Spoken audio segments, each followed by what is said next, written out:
So,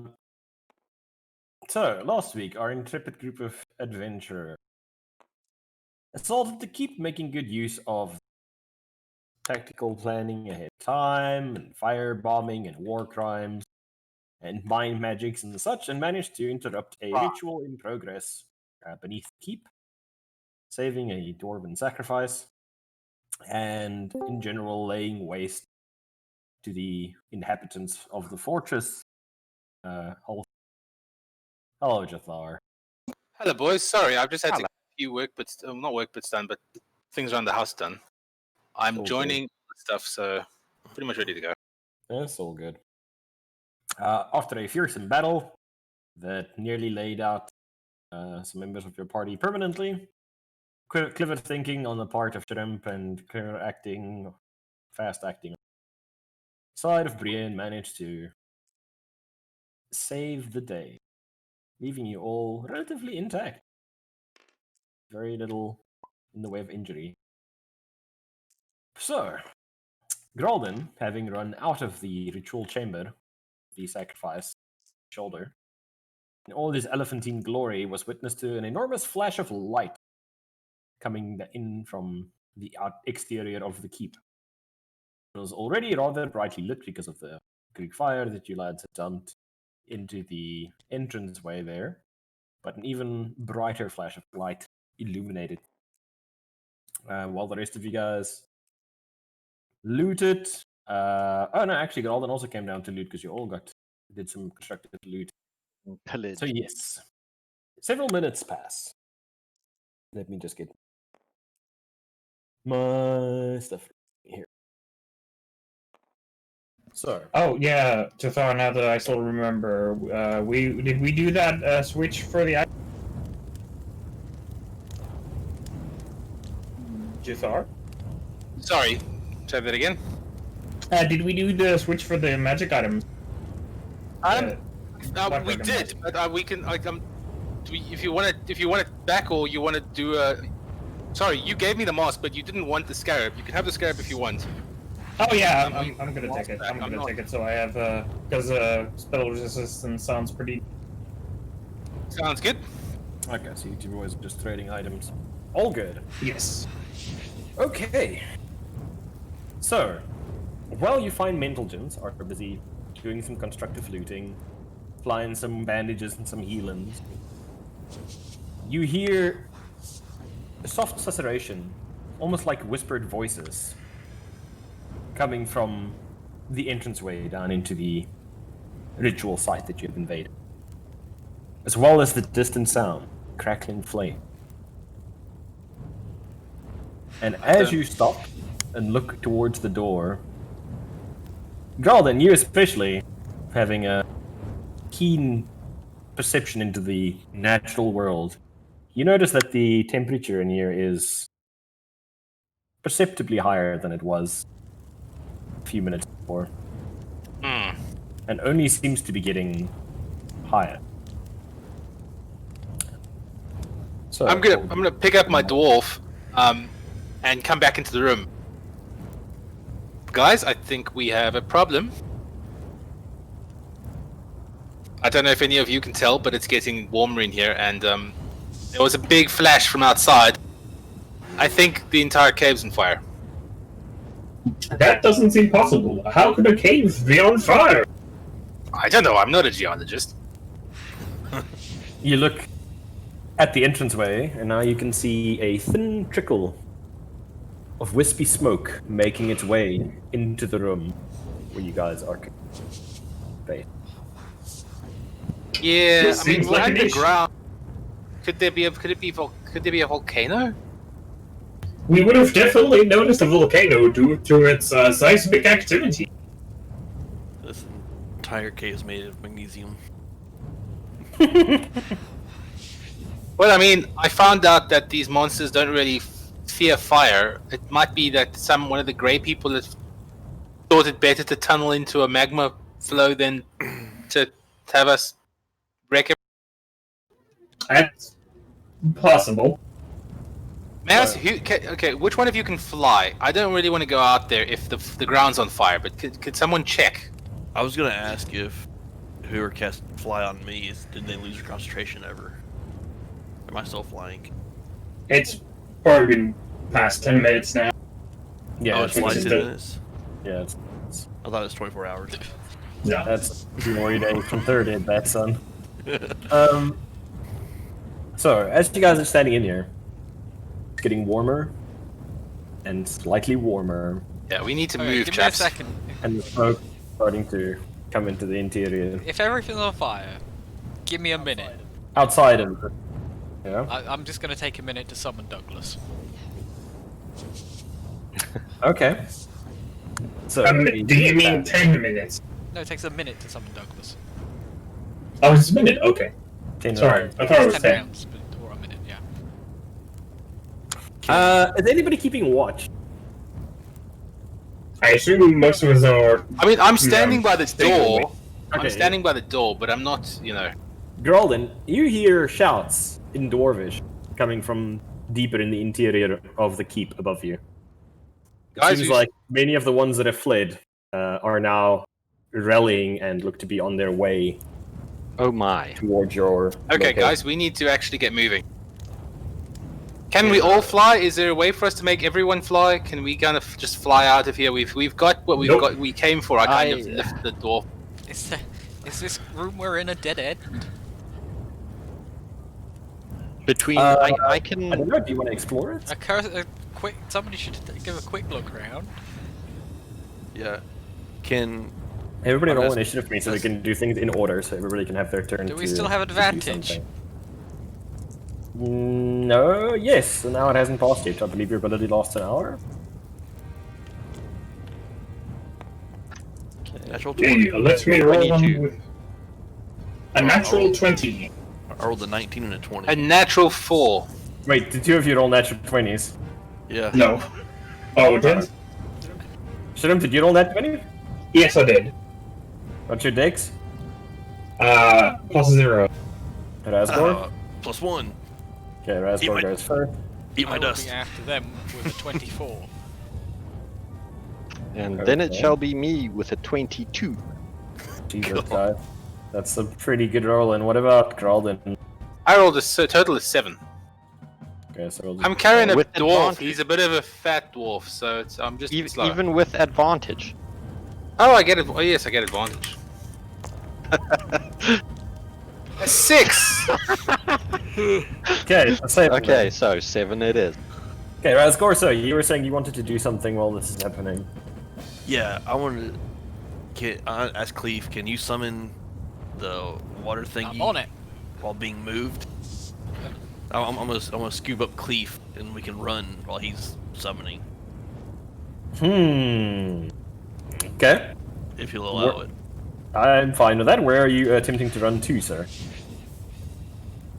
I've got dark vision. Can I see an exit over here? I see the rubble. Is it really dark? It is very dark, actually, now that the ritual's power is dissipated, having no other light sources down here.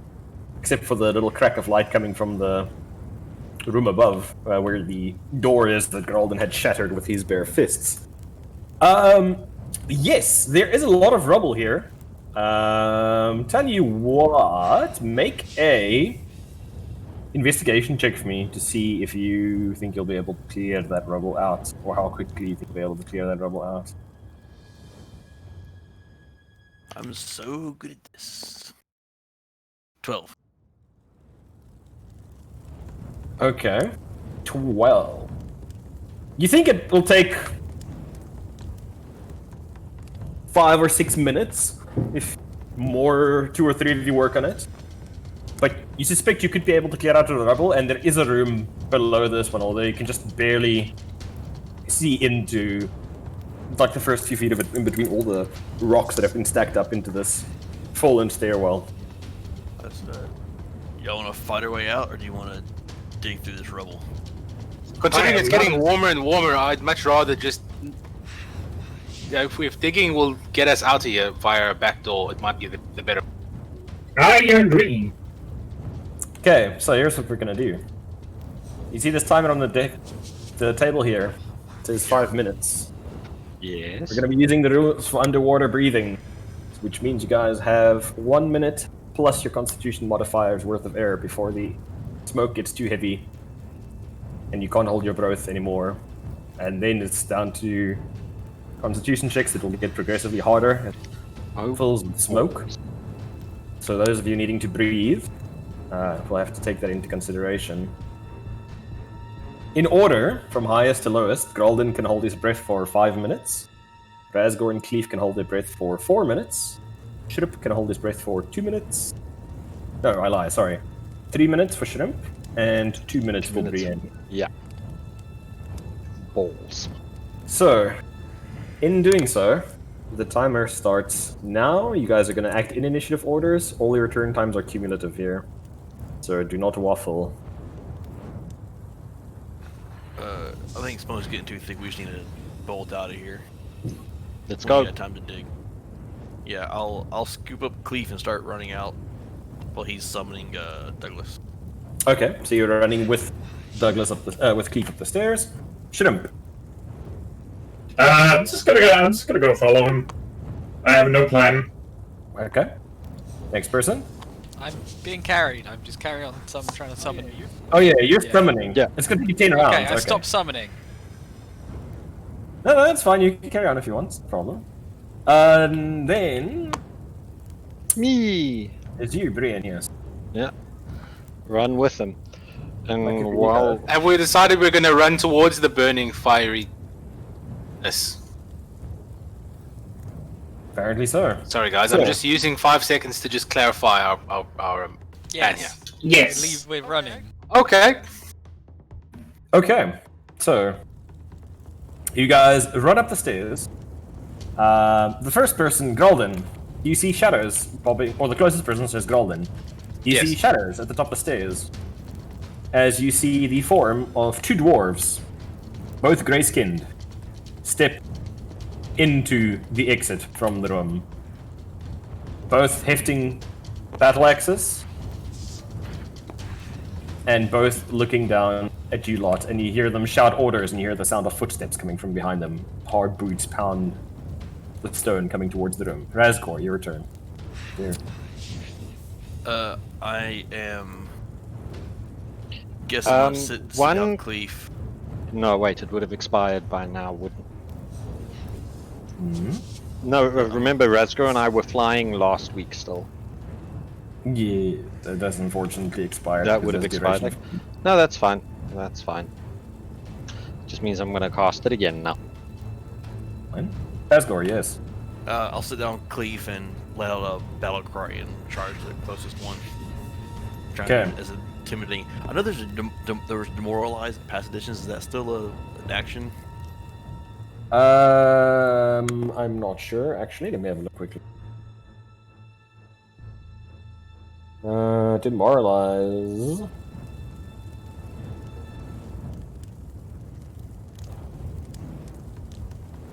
Doesn't look like it anymore, huh? Although I suppose you could technically attempt to do it with an intimidation skill check. That's what it used to be. Yeah, I'll use my action to charge and scream and try to scare him off. Okay. So you're charging forward, eh? So where are you moving to, sir? Oh, we're still in this room. 5, 10, 15, 20, 25, 30, 30. Oh, wait a minute. Oh, Lady yeah, still got his sorry. illusion here as well. Oh god, everything. Oh yeah, how long do those last? This.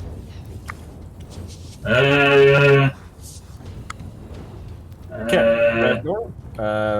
Let's say the DC is the same DC as your fear aura that you can project.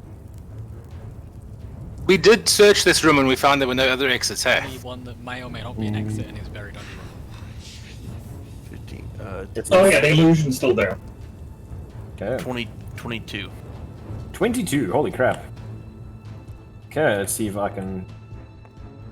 Well, never mind then. Natural 20. Both of them on will saves. So these 2 boys both hold in the face of your fury as you charge up towards them with your weapon in hand, attempting to scare them. Behind them, though, you do hear a yelp and the sound of boots pounding it away from you. Is there anything else you'd like to do? Nope, that's all my stuffs. Is that all your stuffs? Okay, moving us over to the next person. Shrimp. Hello. Can I see those two people up there from this angle? Yeah. I'm not really sure what the terrain looks like. Yes, you can see them. It's the same as Okay. last week. Okay, yeah. I just didn't remember how it worked. Sure, Lancelot on the closest guy.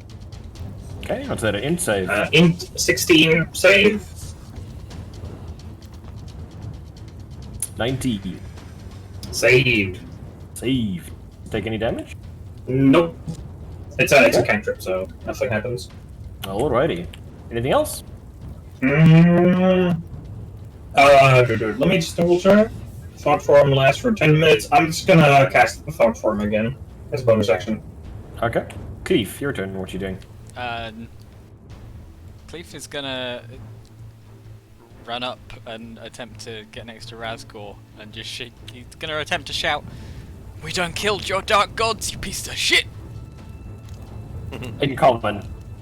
With a dwarven accent. Okay, well, talking is a free action, unless you're trying to... I'm do trying to something else. intimidate them. And I point Yeah. over at the mangled remains of the manglers and their leader man. And laugh. There is no mangled remains no, left everything of melted, anything didn't except for the 3 Gru that are scattered near the top of the stairs. But the others all got poofed by the banishment effect. Well, I point over at the disrupted ritual and laugh. In an intimidating manner. Make it an intimidating manner laugh for it, sir. 20. 20. God damn. That's pretty So- good. The teeny tiny scrawny human just intimidated the two. Oh no, it was Yeah. like a goddamn of these 2 guys have like passed every save so far. Ah, It's a 23. On their end. They are resolute. They are not intimidated in the least by your incoherent Fine. yell. I Reason. backflip, run over here a little bit, and mouth laser one of them. Mouth laser Yes. bonus action. Okay, so we got some Oh wait, no, it isn't. mouth laser action. Is it? No, it's not. Don't worry. I don't do that. I stay still. Okay, so This is, that's that one. Next person. Attack. Brienne. A lot of screaming from your comrade and maniacal laughter. At least you guys at the top. okay, well, I don't have time for this, so crossbow comes out, and I'm going to fire 2 bolts at this, the one on on the right hand side of the entrance, so the one close. Okay, and you're gonna have to move slightly closer to the opposite wall as you're standing flush against the wall. Okay, yeah, there's that wall. Sort of there. Alright, sounds good. Yeah, okay. Right, Right, light let's up your rock. crossbow bolts, sir. I love bless.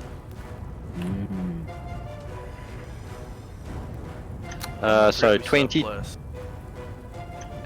sorry, 19 and 7, 20, 27 to hit, and 17 to hit. Okay, it's just both barely enough.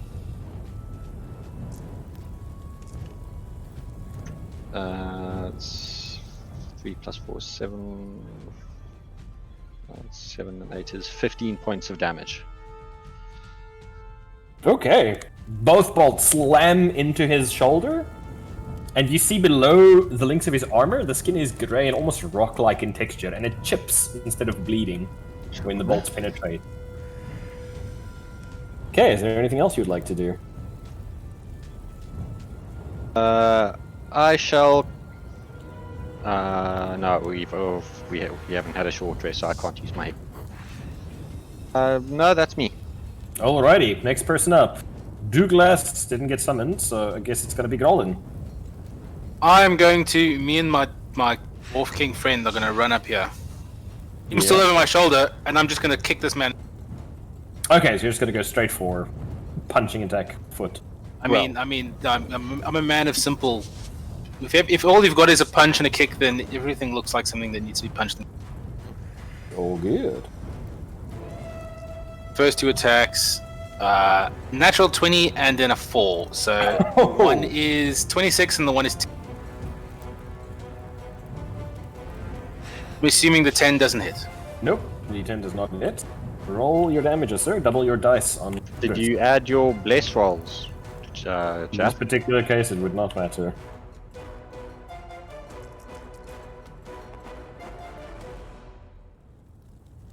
So 20. No, 19. 19 points of damage in total. Okay. You just run up and just straight slam your heels into this man's right arm, and the arm actually shatters like stone and crumbles to the ground next to him, leaving him awkwardly holding the heft of his axe with his one remaining. Oh, good. That means he only gets one attack. And then I'm going to use Flurry of Blows to punch him twice. Okay.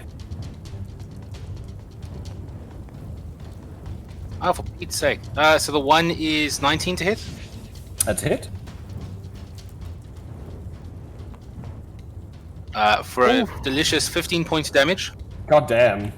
Beautiful. That second hit that you land, you kick off of him, somehow managing to keep a hold of this poor unconscious dwarf that you're carrying during all of this with both hands.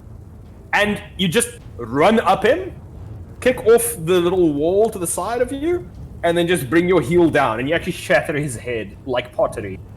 And his form crumbles to the ground, immobile. Oh, lovely. And dead. Leaving you standing in the doorway, and beyond the door, you see a group of more dwarves, all with crossbows leveled at the entranceway. Oh, I thought they were running away. Not all of them, just some of them. Oh, phooey. Well, in that case, I will also dodge as my final bit. Okay, so beyond the door, you see. Take this little fella away here, meeting him just now. You see a group of 5 more dwarves, all with crossbows. Oh wait, I Somebody can't might- dodge because I've used my bonus action. Dagnabbit. Oh well. Dagnabbit.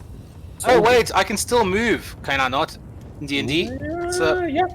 I'm just gonna step out of the doorway when I'm gonna beat this guy up and then see the crossbow man and be like, yeah, I've changed my mind. I've changed my mind. Okay, it is all good. Dwarves' turn. To you, Golden. This little axe fellow is going to run up. He's actually going to run up here. You hear him mutter an incantation under his breath, and you see him slam his right palm down on the ground, and the floor bucks beneath him, and you see a stone wall. You see a stone wall crack and rumble and rise out behind him to replace the stone wall that you had shattered earlier. And that's going to be his turn, taking us right back to Razgor. He just locked himself in here with us. It does appear that way, yes, it's very strange. So if he's done that, how thick is the smoke in the room now at the moment? It is thickening by the moment. There is a nice grey pool of mist-like smoke wreathing the ceiling at this point. Okay, cool. Thank you. Razgor. I'm going to chop this guy off at each knee Okay. using my battle axe two-handed. Alright, so you're just going straight into battle axe. Don't forget your bless. That's 13 plus 8, It's a hit. and that means the other one's 2. So yeah, 2 hits. 16 Yep. plus 7.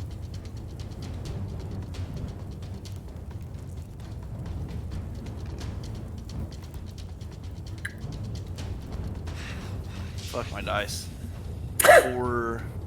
14 damage.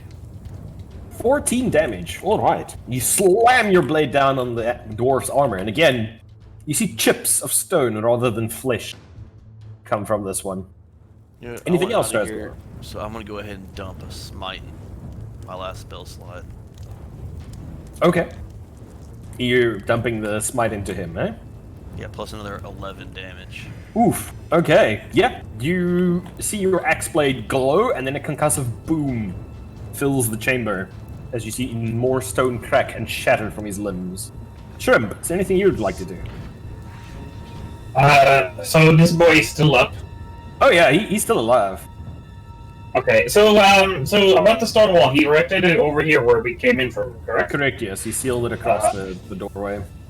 Okay, so but it isn't completely sealed because there's still more smoke coming in, right? Yes, at the top of the ceiling, I suppose, or entranceway, you should say, there's about like half a foot Okay. crack near the top. Okay, yeah, it's fine. I was just trying to see how the terrain worked.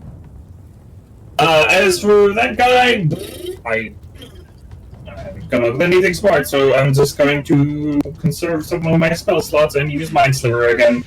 Intelligence 16 check. Natural 1. Okay, so he takes 2d6 of damage. And also, the first time it makes a saving throw before the end of your next turn, it must roll a d4 and subtract the number rolled from the save. Also, that is a... Okay, like roll Betty. that. Alright, anything else? No, just 6 points of psychic damage. Cleef's gonna move up and like flank this guy and attempt to do a stabbing. Alrighty. 18. That's just barely a hit. I rolled them sneak attacks. Woof. He takes 22 points of damage. Damn! Okay. As you slam your blade into his back, you actually carve out this huge hunk. And if he was a normal mortal body, you would have literally carved him open from his back, from his shoulder down, all the way to the base of his legs. But as it is, he's still standing with this enormous chunk of rock missing, barely holding I on. will call out to the others. They seem weaker for some reason, and they're not turning into giant murder worms.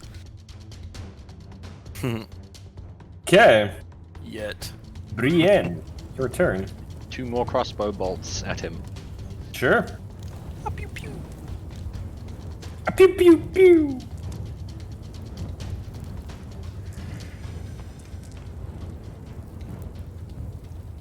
Uh, 12 and 7, that's 19 to hit, and 8 and 7 is 50. Miss. Oh, fuck my dice. 6 points of damage. Alrighty. Slam the crossbow bolt home, and you see him stagger backwards, and then put his foot down firmly, just barely managing to keep his feet. Anything else? Nope, that's it for now. Grolin, your turn. I will continue to kick him. Alrighty. 15 and 23. 23 hits. Did you add your bless to the 15? How long does the bless last? An hour. Would we still have it by now after we've done all the searching and everything? Yes, you guys still currently have it. Oh, okay. For a little while. So 17 instead of 15. Okay, that's a hit.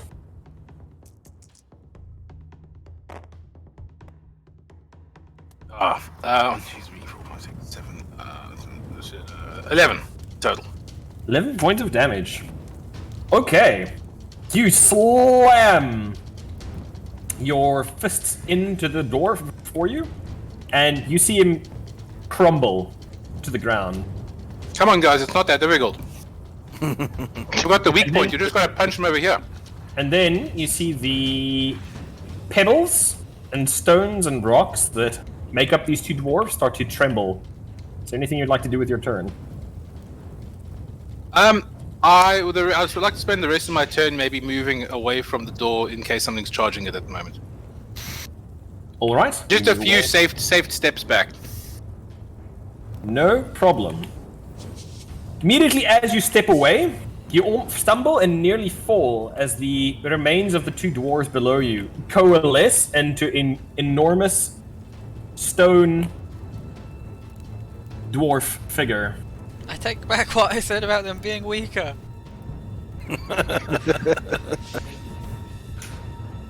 Alrighty. So, it is their turn.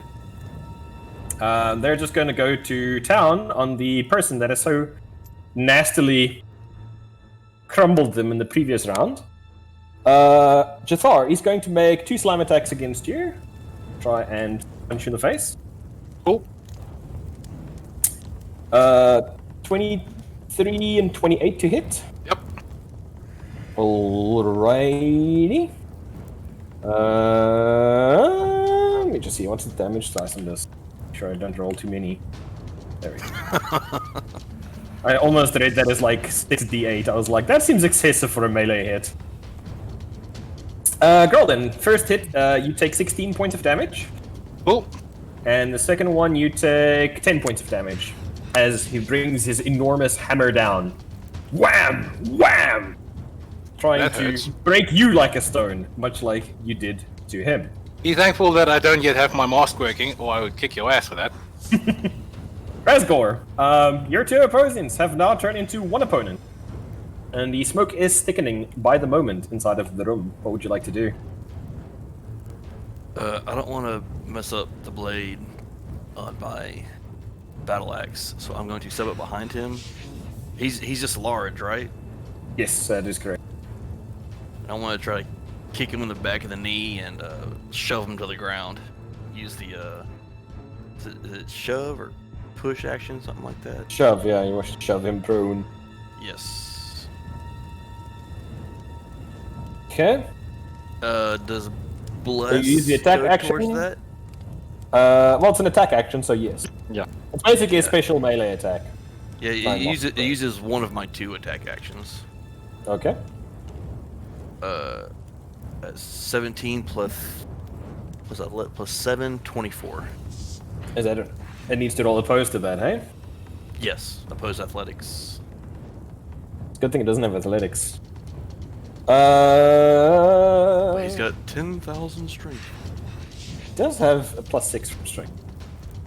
You said you rolled a 24, eh? Yes, with modifiers. Oof. Okay. Yeah, he fails. He rolled a 20. So you see him drop down to 1 knee and then slowly fall over forwards. I'm gonna use my second attack to try to grapple him to the ground. Okay. Ooh, that's a net 20. Oof. Okay. 28 in total. If Damn it's it. the same. Is that 28 points of damage? No, this is the grapple. Okay. Natural 20, 28 total grapple. Okay. Yeah, no, it's currently restrained by you. So he's prone with 0 movement, so he can't get Prone up. with 0 movement. That is correct, sir. I Anything need y'all else? Nope, I need y'all to murderfuck him right now. Hello. There's less options every time. Can't think of. I'm just gonna keep using this cantrip because hopefully I'll save it for something else. Yeah, they need your intelligence 16 save. Think about Bob, Stone Cut, whatever the hell this thing is. Immune Immune. to what? If I might ask. Okay. You hit it with magic, and the magic just soaks into the stone. It's like Interesting. sand just absorbing the cantrip you threw at it.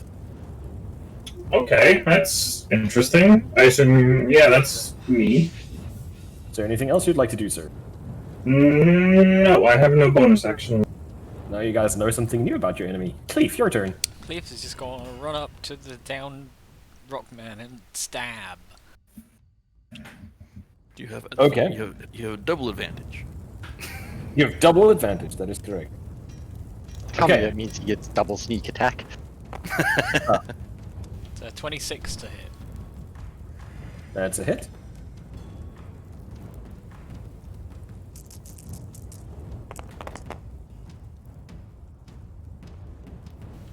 Can we add bless to damage? No. No.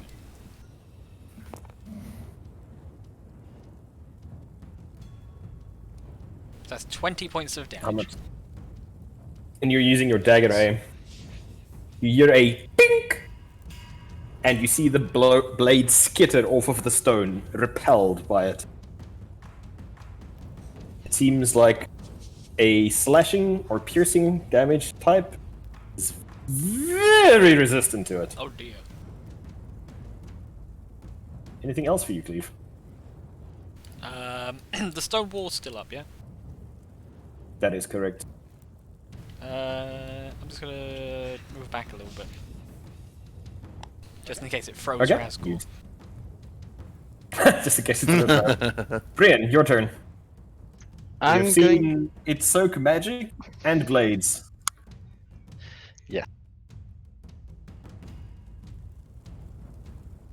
Sorry, just give me my screen's acting. Ah, there we go. That's better. Stone golems have been known to have that effect on them. No, I snapped the window, and then for some reason, tabletop sim just went "fuck you." Okay. Okay, so my crossbow bolts are not going to work. Magic's not going to work. Neither is going to that. I cast fly on myself and shrimp. Okay. Anything else bonus action wise, or is that you for the round? That's me for now. Golden. Your turn. You've just been Let's see pummeled if by a it- very large feces before it got thrown on the ground in front of you by Razgor. Can it soak these fists?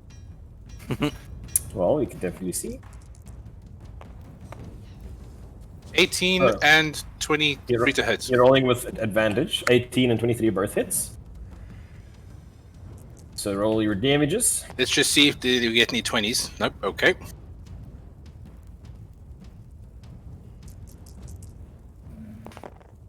So the first two hits do 16, 12, 13, 16 points of damage in total. Then I'm going to Flurry of Blows. All right. With advantage, this is not going to go well for this poor creature. Only one hits this time for 16. Mm-hmm. With advantage. Yeah, even so, unfortunately. And With bless. an additional 10. Okay. You slam Plus- your fist into the Plus, creature it needs to make a. Hold on. If you're attempting to paralyze, No, I don't want to spend a key point on that because I might need it to bash it, to be honest. okay. I'm just trying to see if there's anything else I can do. No, it's already prone. It's fine. It's okay. Okay. So, you slam your hits into it, and while your fists do have an effect, it seems to be incredibly durable. You are not doing nearly as much damage to this thing per hit as you thought. Ah, or my as you fists did are ouchy. in their base form. And fists do indeed be ouchy as you're punching a solid stone construct. Anything else, or was that Gralden's turn? Grelden has got a lot of movement, so he's then gonna doesn't want to get slammed again. He'd much rather slam Razgor, so he's gonna move to. Okay, Sorry, Razgor. That really hurt. Okay. In its turn, first thing it's going to do is Cleef and Razgor, and It's got to get up just first. two of you doesn't have to get up. Both of you Oh, make a oh. DC 17 wisdom saving throw for me, please. No, no. You have a +4 in that cleave. And don't forget, bless works for saving throws too. The bless won't help. You said wisdom? Yes. 26. Okay, so you Yeah, okay. pass. Hippo, you're under the effect of the slow spell. Your speed's halved, -2 penalty to AC, dexterity saving throws, and you can't use reactions. And on your own turn, you can only use an action or a bonus action, but not both. And you can't make more than a single melee attack. Well, on the plus side, in Hippo's case, it just means that he doesn't have disadvantage. He just doesn't have advantage anymore in dex based. That's true. Okay, so that's going to be the slow effect that kicks in. Boop! And then, once it has done that, it's going to use half its movement to No, he's not. try and get up. His movement is 0. That's why he's going to try and break your face. Natural 20. Try and break the restraint. Come on, net 20. With a plus 6 bonus. Net 1. Natural 1. As it easily shakes you off and gets up. Can it do anything else? That's his action. Action. That's the action. That's it. Okay. That's going to be its turn. Alright, Razgor managed to pin it quite successfully there. Razgor, speaking of, it's your turn. Big birdie I'm not gonna boy's lie, got it. boys. That that tunnel full of rubble is starting to look awfully. I'm going to say, no, get back down. I'm going to try to shove him down again. Okay. That's 29. Oh, damn, that's a good roll. Really good roll, but natural 20 is also really good. I have stolen your dice. Motherfucker. He is currently still standing. Is there anything else you'd like to do, sir? I'm gonna try to put him in a. This is gonna hurt. I'm gonna try to put him in a headlock and grapple him. You like jump on top of him and like climb his chest to try and like put him in a headlock. Yeah. Okay. I'm like, I got my foot in the back of his knee and like putting a choker hold on him, trying to hold him still. That's 30. Jesus. How are you rolling so high? I don't know. I've rolled like 3 19s in a row. How are you dice- getting 30? the Oh, yeah, dice- plus- Wait, Yes. what's your athletic? +7. Plus bless. Oh, wow. Crazy. You rolled max on the bless. That was freaking insane. Okay, so you slowly are straining. You can actually hear your armor creaking. And then after a while you realize it's not your armor creaking, it's like your actual tendons creaking like hawsers as you're just holding this enormous stone construct in place by nothing but main force as you successfully grapple this target again. Holy crap. Okay. Somebody grab my hammer. Break him. Your turn. You're flying. Yeah, I did notice that. I just go, what? And I fly 60 feet this direction. I don't know. Okay, not what I expected, but okay.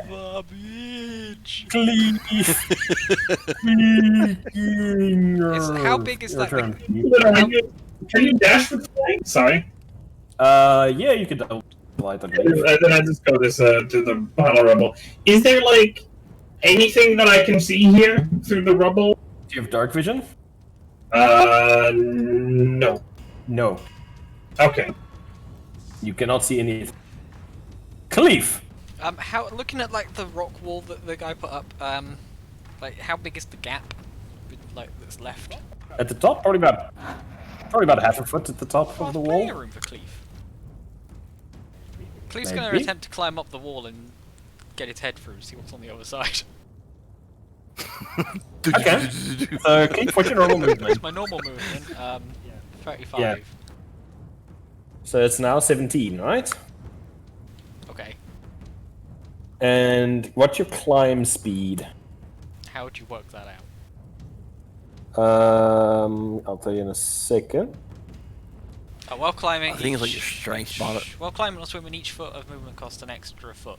So I've got half of that again to climb. So you won't be able to make it to the top, unfortunately, to see. You don't have enough movement to climb Can to I the use top my now while you're action under to the... dash? Ooh. I suppose you can dash while climbing, can't you? Okay, yeah. That should be fine. Yeah. Okay, so Cleve, you start scrabbling up the wall, Spider-Man style, trying to like put your foot into whatever nooks and crannies you can. A very slow So- and decrepit Spider-Man. Yeah, you're like basically slowly make your way up. It's like glacial. You're like thinking to yourself, I could just backflip this shit if it wasn't for the effect right now. And you like slowly make your way to the top to peer into the room beyond. We immediately get shot by 5 Oh god, no! crossbows. Well, Cleese. So let's roll some attack rolls. They were all holding their action to wait to see if anybody exits the room there. Armor class, It's Cleef? -2, isn't it? Because I'm slowed. Yes, that is 50. correct. That's a hit, miss, hit. 4 hits. Just one question from my side. Was Cleef Yeah. actually trying to get through that hole in the ceiling, or just looking through the hole to see what was on the other Poking my side? head up. Because I don't recall him actually saying that he was trying to Doesn't go matter, through I was it. poking my head up to Yes. see what was on the other side. He was sitting there. They're Ah. waiting to basically do exactly what you guys are doing right now. Ouch. Wouldn't he have 3/4 cover though? Technically, he does. Yes, you're correct. I don't remember. Save the Was it Cleef! like 4 AC or something? I'm double checking. I believe it is +2 AC. Half cover is +2. What's +4?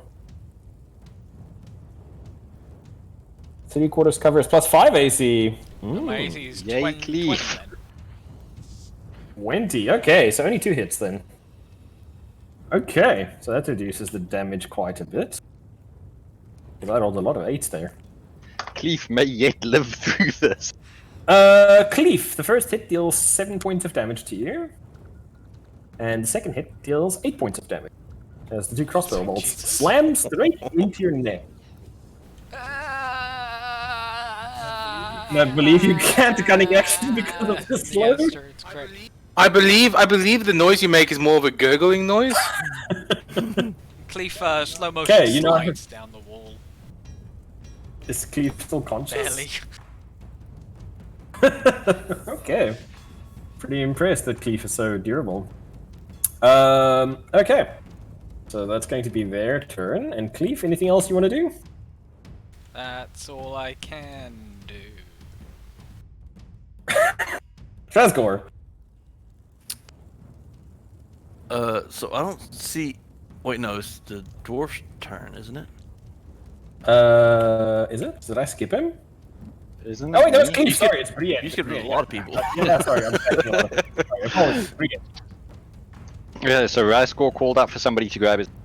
Yes, that is correct. I'm going to fly up behind him, pull out his hammer. Okay. If I stand there, if I'm moving there, can I pull it out and then still get an attack on whatever this is with a hammer? Yep, should be fine. It's with advantage because it's against the prone target. Well, Correct restrained. target. He's not Restrained prone this target. time. Yeah, try restrain. Brain tired. I understand. Okay, so. Are you proficient 16. with Warhammer? Yes, I am. Okay. Paladin, all martial weapons. Haha! Okay. Just No, asking. one level helps. It's And a warlock, as a There's the warlock of the maul. blade, you're proficient with. Yeah, but you're as a warlock of the blade, you're proficient with martial weapons as well. So Okay. that's 16 and 7. That is no, that's not because that's no. I can use my 16, 7, 23 to hit. It's a hit. What's the damage on that weapon, Razgor? 2d6 plus strength.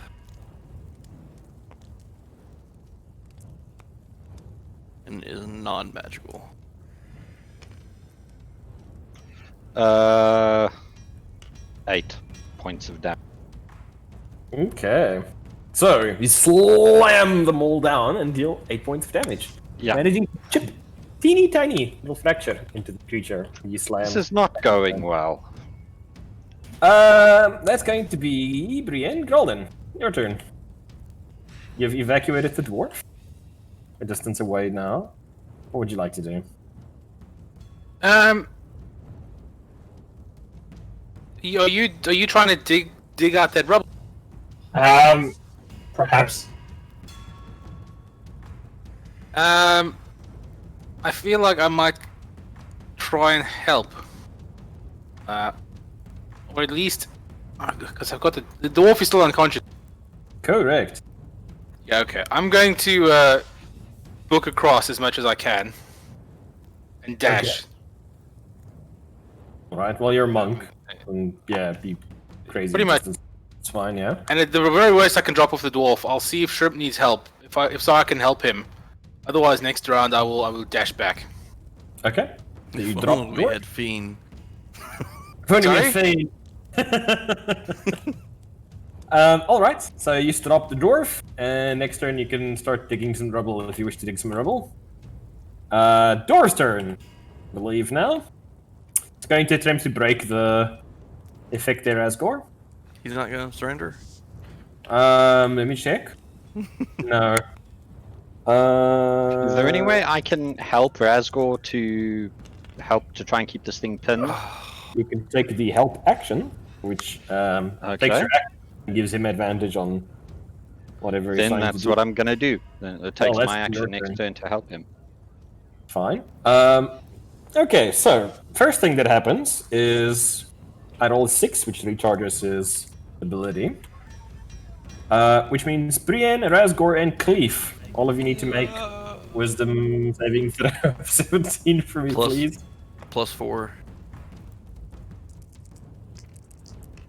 Yeah, Razgor's Okay, aura. then I make it without bless. 24. So 13 plus 4 is 17 plus Does just in case 23. 25. Okay, so all of you save this round, so that's good. Hippo, yours Doesn't still get goes any on. worse. Yours doesn't get any worse. You're double slow. Double slow. Wait, how do I break this spell? And then you don't. Red Bull. If it was the normal slow, you'd get a save on your turn, but with the stone golem, yeah. Don't be within 10 feet of it when it uses it. It's a very slow creature. Okay. However, though... Oof. Razgor, you're trying to keep it pinned. What does it need to beat? I rolled a 15 contested. And you've got Athletics. advantage, hey? I'm helping you. No, he doesn't have advantage yet. Your turn hasn't rolled around. Ah, so it's on. Help action. Okay, sorry. Yeah, you basically forfeit your attacks to give him the help. Yeah, Okay, so you said you rolled a 15, eh? You rolled a Yes. 14 plus 6, so it's 20. That is higher. So he's going to break the restraint condition, but I believe that's the only thing he can do. As you are pretty much just continually pinning him on your turn. You dick! Razgor, your turn. okay. Okay, this thing's made of stone. Correct. So I am gonna try something different and probably die. Good. I'm going to pull out my my portable ram out of my bag. Your portable backpack, ram. whatever. My portable Yes. ram. I'm gonna Okay. attack this thing like a door. I'm gonna swing to break it. I've never used the portable ram in 50. Let me just see what the rules for this thing are. Says you can use a portable ram to break down doors. When doing so, you gain +4 bonus on strength check. One other character can help you use his ram, giving you advantage on the check. I'll help. So This- does he have a hardness? Yeah, making me Google such arbitrary things. You know what my search history looks like these days. What kind of ads are you getting on Facebook? How hard is a golem? How hard is a dwarf? Give me a moment. Wow, it's remarkably little about this. Only real reference I can find is hardness of 41? But it varies. Double the hardness or hit point. It's probably item space portal RAM.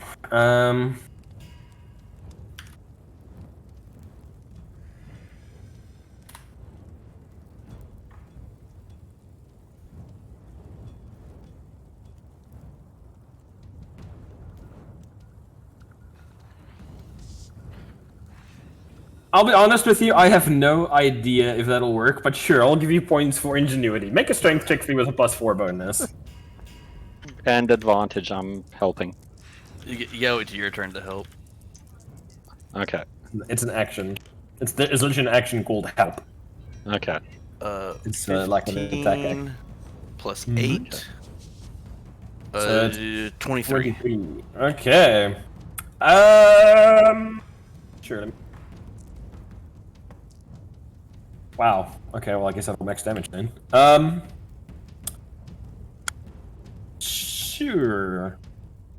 Which part of the creature are you attempting to hit with the portal ram? His face. You're trying to go straight for the face, for the head. Yeah. Yeah. Okay. You slam the ram into the face, somehow, over the shoulder, I guess. And, you manage to break off a good quarter of the stone head of the creature. And you should stagger backwards and forward again, getting ready to pummel you once more. Okay.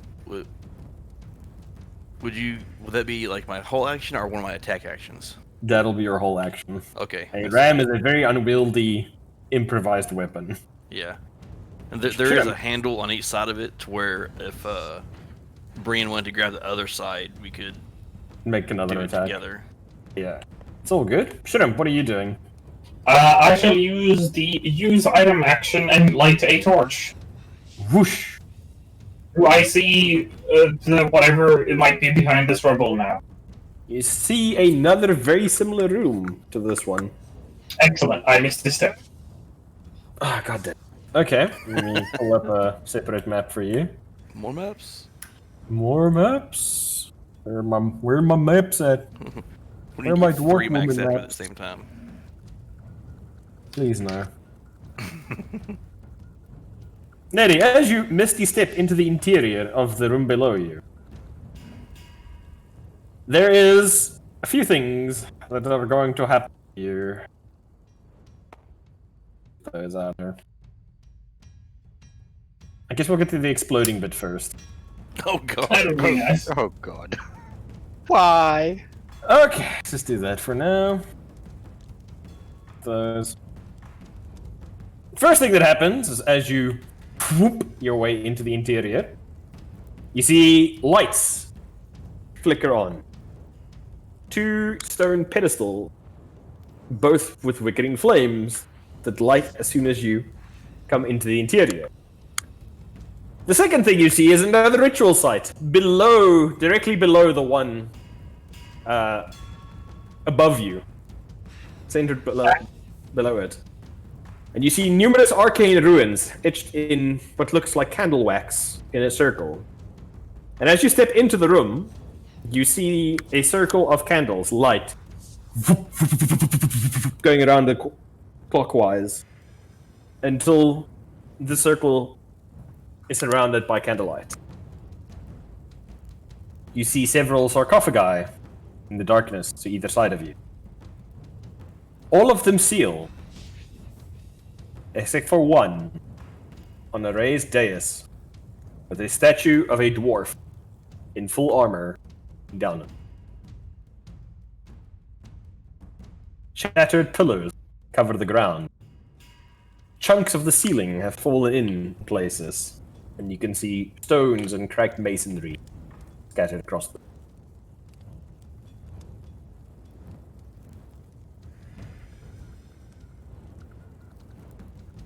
Okay. So, busy steps, bonus action, torch action, anything else you'd like to do, sir? No, I'm good. What happened to the explosion part? No, I just tease. Oh, I would not explode you. I mean, unless you want me to explode you. You sound so disappointed. Well, no, I was expecting to explode. Nothing happened, so... No. Cleve, you're Okay. Cleve pulls out his crowbar and attempts to start crowbarring bits of the thing's head off. Okay. So Cleve slowly crawls across the floor in slow motion. Squeezes past. And tries to crowbar him. Okay. Make an attack roll with Yes. your improvised weapon, Hippo. Aren't you flanking now? Technically. Sneak attack! Sneak attack! How the hell Can I would you sneak sneak attack with a crowbar? I suppose, technically. I'm just wondering, how would that It's work? it's an improvised weapon, but still a weapon, I It's guess, 26 so- to hit. I mean, you can sneak attack with unarmed, I believe. So yes, you hit him. Roll your damage. Improvised weapons are D4, yeah? And I'm rolling for the improvised dice. Fine. So what am I rolling? Just You're rolling sneak attack damage. Just sneak attack damage. 12? 12. Unless I'm Bad. You managed to scoop up a good third of its head, and it's now just a fractured single eye sitting on the crumbling remains of a third of a head, looking down at you lot balefully. Very unimpressed by this bullshittery going on here. Okay, that is going to be you, Keith, I believe. Yes. Burian. Okay, like I said, I'm going to be helping Razgor, so... Okay, make a strength check for me to try and break it with a portal or ram. With Do I make advantage. the check, or does Razgor make the check? Because I'm helping him do it. You're doing it in this particular case, and then next round he will be doing it with advantage on his turn, and you're doing it with advantage on your turn. It's your turn. Okay. Using it, like trying to synchronize your swinging. Oh, nice. 22 plus 1, 23. 23. Yeah, Brian's Alright, not you're the aiming strongest for? out there. Same place as Razgor. So, head. Okay, head. Alright, you guys managed to snap the last of the head off of the creature. And you see it's still standing, but now it's slowly moving around, trying to suss out where you are without being able to see you. Which makes its life very difficult. Can I just make a motion to everyone? Sure. Yeah, that's the speaking of.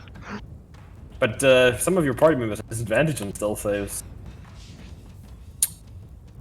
Speaking of which, Kralden, Yes. you look around the area and you notice something. The smoke in there, especially near the top of the stairs, where it's more elevated off of the ground rather than the lower area where you and Shrimp were, Yeah. is getting very smoky. Very, very smoky. Brian, I Yeah. believe you have the lowest constitution. Yeah. So my area is less smoky than their area. Yes, because you're closer to the ground than Okay. they are. Or lower to the ground than they are. Brian, make a constitution saving throw with me, please.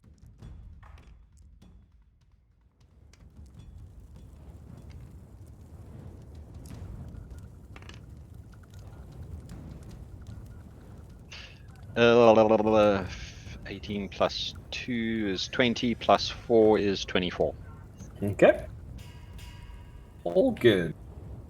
Golden, your turn. I just think I saw Shrimp magic his way through this rubble. You can see there's a little bit of light now coming from the other side from Shrimp's torch. I want to go absolutely mad and try to tear as much of a hole through this rubble as I can. Okay. I don't know if that would be punching it or if it would just be, actually pulling. I want to try and just madly get rubble out. Sure, make strength check for me. Punch you Um, from the floor. It's tempting.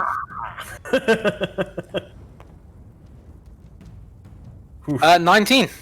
19. Okay, yeah, you start making inroads towards clearing out the rubble. There's a lot of loose rubble to shift. Whenever you throw something aside, more of it crumbles in, and then you have to clear that out again. It's going to take you a couple of rounds, but you are making pretty good pace to make a hole big enough to squeeze through.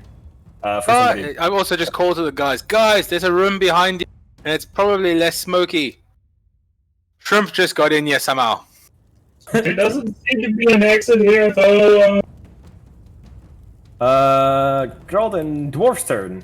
Since he's no longer restrained, he's going to Is he try still and unconscious? Oh, sorry, you're talking about the dwarf robot, my bad. Dwarf, stone dwarf. He's going to attack with disadvantage because he is blind. Oh, and let's see if he recharges his slow. No, he doesn't. Disadvantage, you say? Brian. He's gonna roll 50-50. 1 to 4 is you, 5 to 8 is you, Gralden. Gralden, Razor. Thankfully, I am not there. He's got really long arms. Let's see who he is. Brian, the Yeah? golem, smashes your face in. Depending.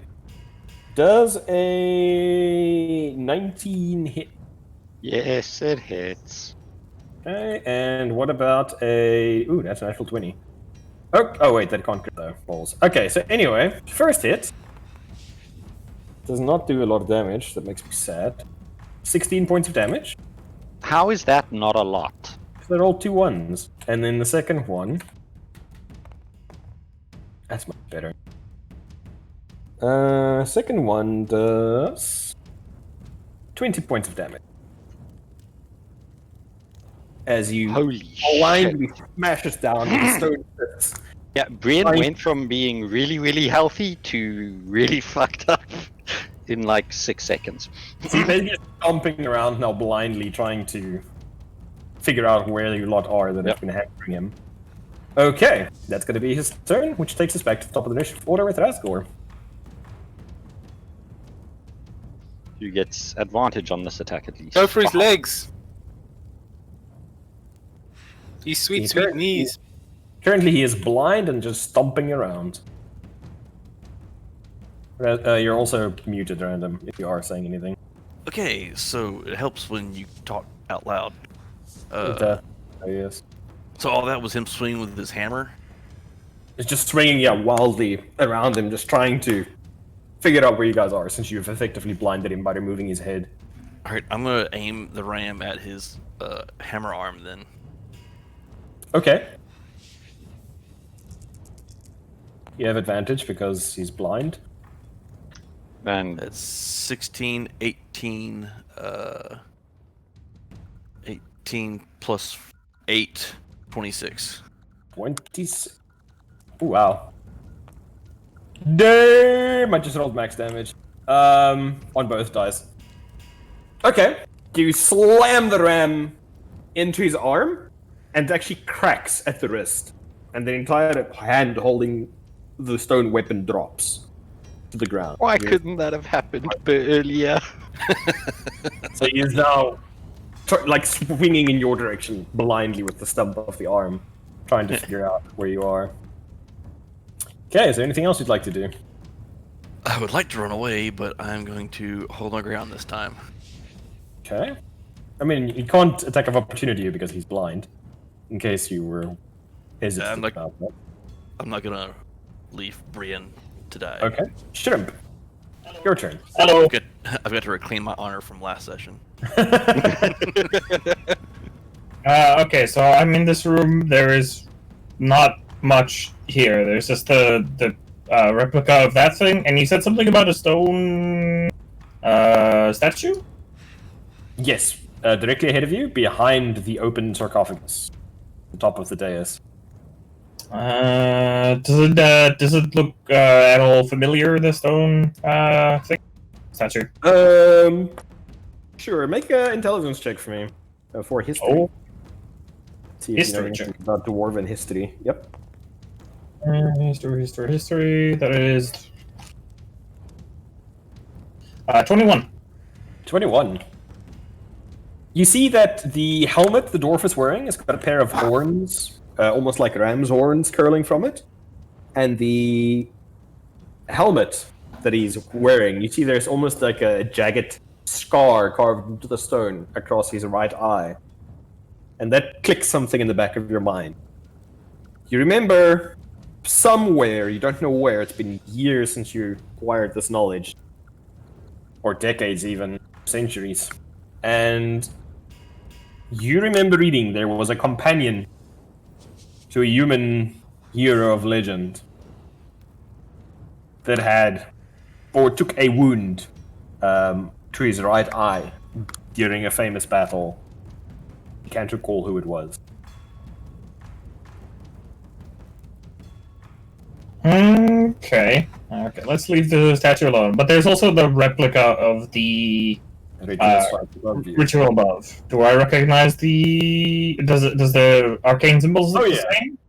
Oh yeah, it looks very similar to the one above it, down to the same ruins of calling and conjuration.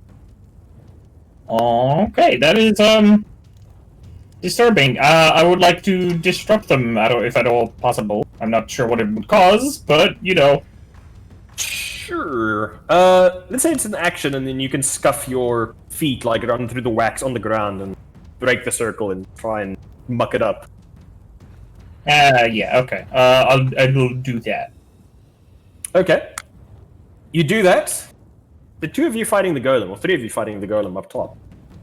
You sort of abruptly stop, spasm, and then arc its back as if it is wordlessly screaming.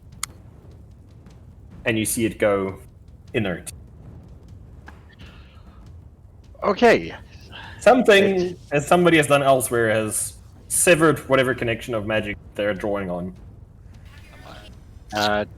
Time to go, I think, guys. Let's head down to the others. I'm gonna grab Cleef and Am I still fly down slow? there. You're so slow. Cleef is also looking seriously fucked up, same as me. So Cleve, are you going to get airlifted out via Brienne, I take don't it? have a Yeah. second.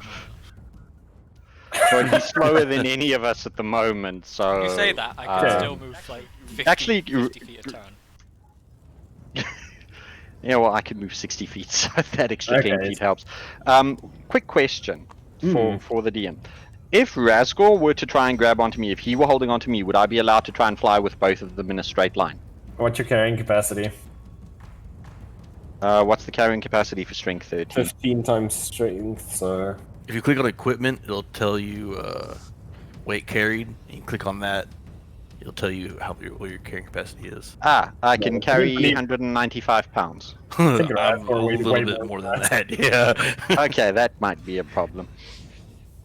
If you're a weak noodly Well, arm- actually, it says here, wait, I can lift, and seeing as all I've got to do is just lift off the ground, and then... No, unfortunately, it's going to be a bit too much to carry both of them. Okay, well, I'm gonna go for Cleef then and just book at full speed. I should be able to make it to the other end there one go. Well, you can take you about... Well, yeah, but that's just normal 60 feet movement speed. 50... Cleef doesn't sweep backflip. And if I double move, let's say you can use your action.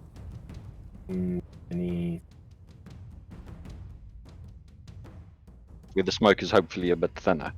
It is a bit thinner there. That is correct. Phew. Brienne's carrying Cleef. Grolden, I'm assuming you're just widening the passage, I'm right? just doing that, yes. Since it's not under duress at the moment, you just carry on opening a hole. All good. And then the dwarves outside are just hold their positions now. Or are they? Actually, no, they're not. Let's go. You're the only one like, up there. at the moment. okay, at this moment, at this point, those are some goddamn disciplined dwarf. They're Razgor. choking and dying, but they're still there. Razgor, you see, since you're one of the only people still up there, mist, gas-like, trickle into the room. And form into dwarves. As they shed their gaseous form around you. Well, that's unfortunate. The action to drink the potion, movement, dismiss, so they can't attack at the same turn. Okay, so they are now in the room with you. Let's go, your turn. There's several more enemies than you expected there to be from a moment ago. This golem is pretty much forming a nice big old obstruction on this side to help block your path. I am going to re-equip my shield. Just slowly pull out my magical battle axe. Your and- brand spanking new one. Not attuned to No, I'm not attuned to that one yet. And just start Just- but swinging. what would happen if you tried to use it without being attuned? I think it's just an axe. Okay. Pretty much. Especially this axe. Okay. Who are you going for first? We got more company. I guess these guys are up on a. Yes, they're Higher standing than me? on the ledge next to you. I'll just take the one closest to me. Alrighty, go for it, sir. The funny thing is, I only noticed today that you guys have literally killed 100 of these Fell Baron dwarves. Today is the first time I realized they all come with a potion of gaseous form as part of their equipment. Because who looks at the equipment section of NPC? The DM isn't meant to. It's just meant to be there for the party to loot. God damn it! It's a 29 for Jesus. yeah, you 10 idiot. 10 damage. 10 damage. Sure. Yep, that is a kill. As you slam your axe into the dwarf, and he's still like busy coalescing from his gaseous form, and you just cleave him in twain. Like he goes down like a sack of potatoes. Second attack is the guy right in front of me. That's 19 plus 8. That's a lot. That's a lot, yep. Damages. That's 7 plus 5. That's more. That's 12. 12. Yeah, like, they were like, haha, we have ambushed you with our smoke. Oh no, I have made a mistake. Yeah, say, leave this one into two the second he forms. Like, he forms from the gas and your axe blade is basically already embedded inside him at that point. Okay, and you kill 2 dwarves in as many seconds as they try and surround you. Realizing that, oh no, you're not locked here with them. You're locked here with you. Well, we'll see on their turn. Razgor Shrimp, your turn. You're still in the other room, sir. Yes, that is correct. I am still here. Okay, so this thing has been disrupted. Sarcophagus is definitely empty, I assume. I don't know, is it? I don't know, is it? Do you want to go look? It's at the top of the I'm stairs. gonna go look. Is it empty? It's a mimic. Make an investigation check for me. Okay.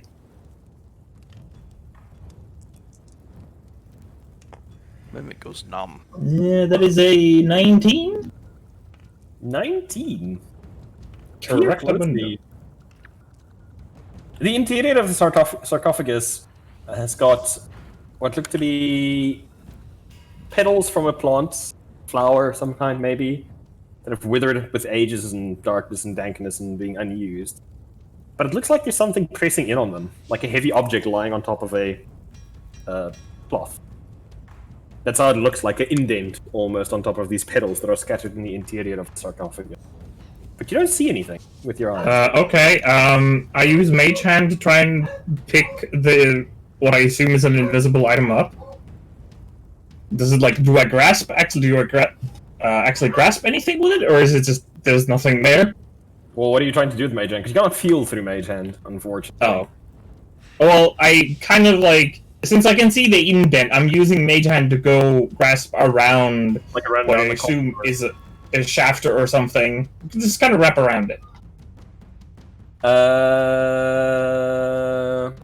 The Mage Hand tries to lift whatever it is, this invisible object, but it can only lift, what's it, 4 pounds or something? 10. 10 pounds? Yeah, it's too heavy for whatever is in the Fine, I interior. pick it up with my hands and take whatever punishment I get. Is it a... Is Mage Hand a bonus action to cast? Or action? It is technically an action, but I assume I can at least touch the damn thing. You reach down and you feel cold flesh. And I don't... Yeah, yeah, no. I have a reaction like, ugh. Like that, just pull your fingers back out again, like nope, nope, nope, nope, nope, nope. Yeah. No. I thought it was an item, and I'm not gonna take some man's... I don't know what it is. It could be a penis. That's Oh not my my God. shaft. That's not that kind of shaft. Okay. Anything else, Shrimp? Or you done? No, I'm just gonna start making my way here and just yelling there is no exit here, but I'll still need to make a bow, so I'll start helping with. Your turn. I'm just, You're currently in I'm just Brienne's riding on full arm. Brienne, like Falcor, Okay. like dragon. Brilliant. I'll Falcor, show you the world. where are you going? Okay, I'm gonna put Keith down. Have I got line of sight on those dwarves there? Yeah, up in the air you do. Okay, the one that's closest to me, I'm gonna Eldritch Blast it 2 spears. Okay. So Eldritch Blast at the back of the head. Yep. 2 hits. Uh, What all your damages, sir?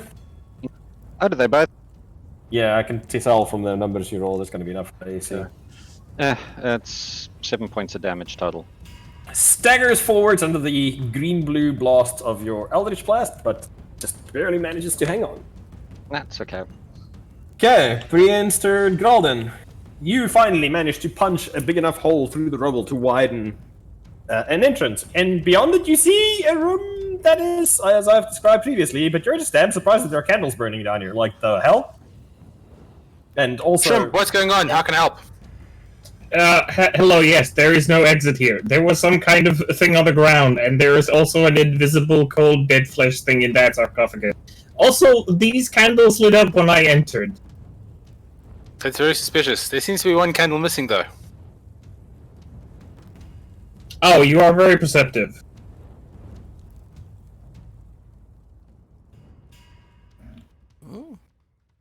Well, I don't know. I want to go and have a look at the dead invisible thing. Here, Shrimp, hold this. I give him the Dwarf King. Okay.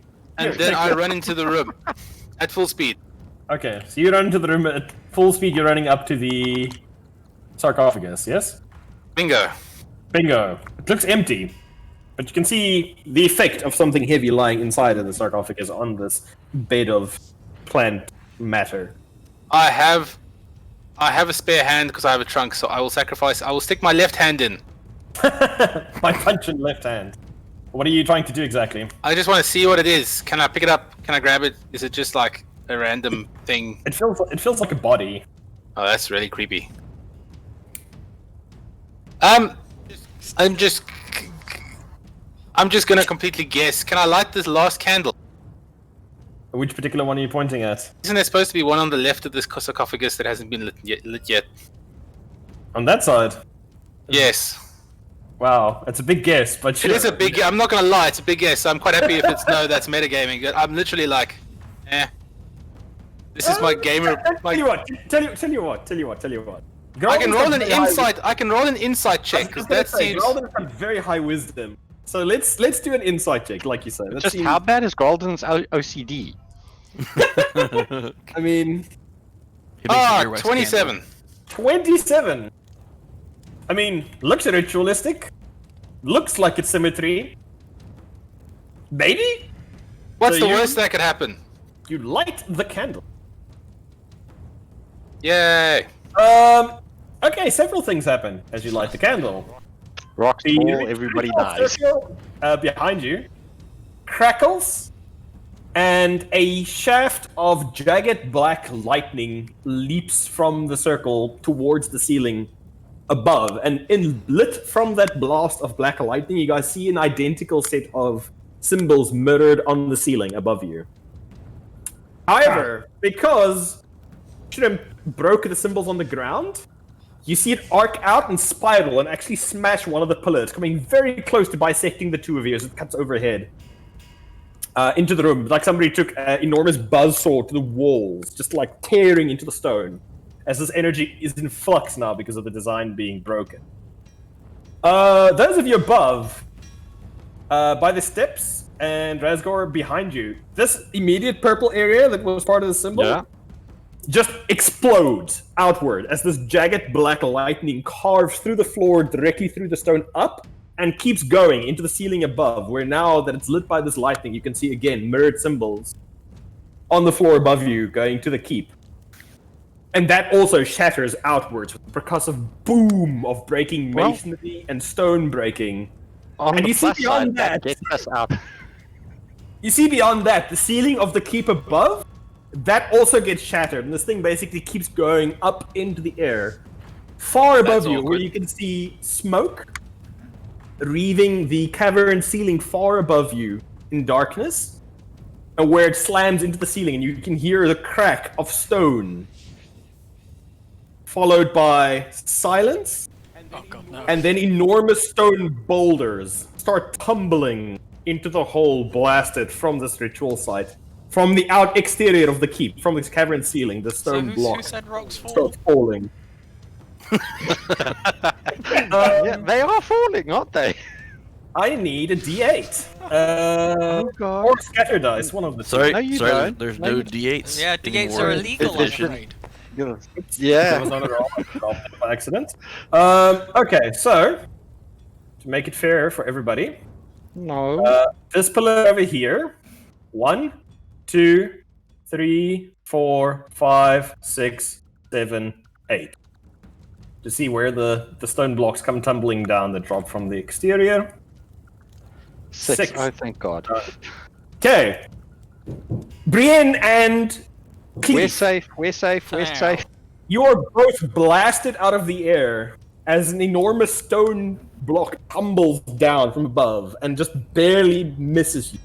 Or barely hits you. Barely misses you, I guess, in this case. Slams into the ground and you're both flung to the ground prone as the air is just displaced by this enormous, potent explosion followed by these rocks tumbling down from the sky. But neither of you are injured, but you are both prone. Phew. And all the smoke is blown out. The smoke down here is actually, yeah, it's gonna be displaced quite heavily. But, considering that's now the new highest point... Smoke's gonna go up. Smoke's gonna go up. Yeah, I'm just thinking.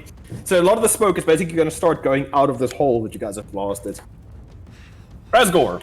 Oh no, sorry. Who was that? Who was that? That was Gralden. Yeah. Dwarf's turn. These guys are immediately going to regret their actions after seeing that pyrotechnic display. These three closest to They Gralden. regret those are potions going of gaseous to- form now. Yeah, they're all just gonna throw down their weapons and they're gonna like hold out their hands, like, and in Dwarvish, like, we surrender. But since you don't speak Dwarvish, they're just holding out their hands, like. They're holding don't their hands out to be speak rubbish. Okay, and with that, combat is over. They have surrendered. What would you like to do with them? Razor. I'm going to point at the wall that the stone dwarf dude made and kind of like punch my hand, like try to communicate, break the fucking wall if Just you want to live. ask them if any of them can speak common. Well, I'll do my pantomime and say break that fucking wall. You see, where like one of them like reach down to pick up his battle axe, but like slowly. He's reaching! Like, he like shakes it at you, like points it at the wall, like, huh? I just go break it. Still like hacking away, and he starts like jumping off of the axe blade as he's just mangling the weapon, beating at the wall. Not having a whole lot of success. I want to. So the stone golem is like just like petrified now, right? Yes. I want to give the shield a little tug. Is it one with the golem? It is one with the gun. All right, but he dropped his hammer. Well, he dropped his hand. The hammer was attached to. I suppose would be more accurate. I want to give that a little test. See if I can see how much that weighs. Like the hammer with the hand attached to it. Yeah. Fuck it, why not?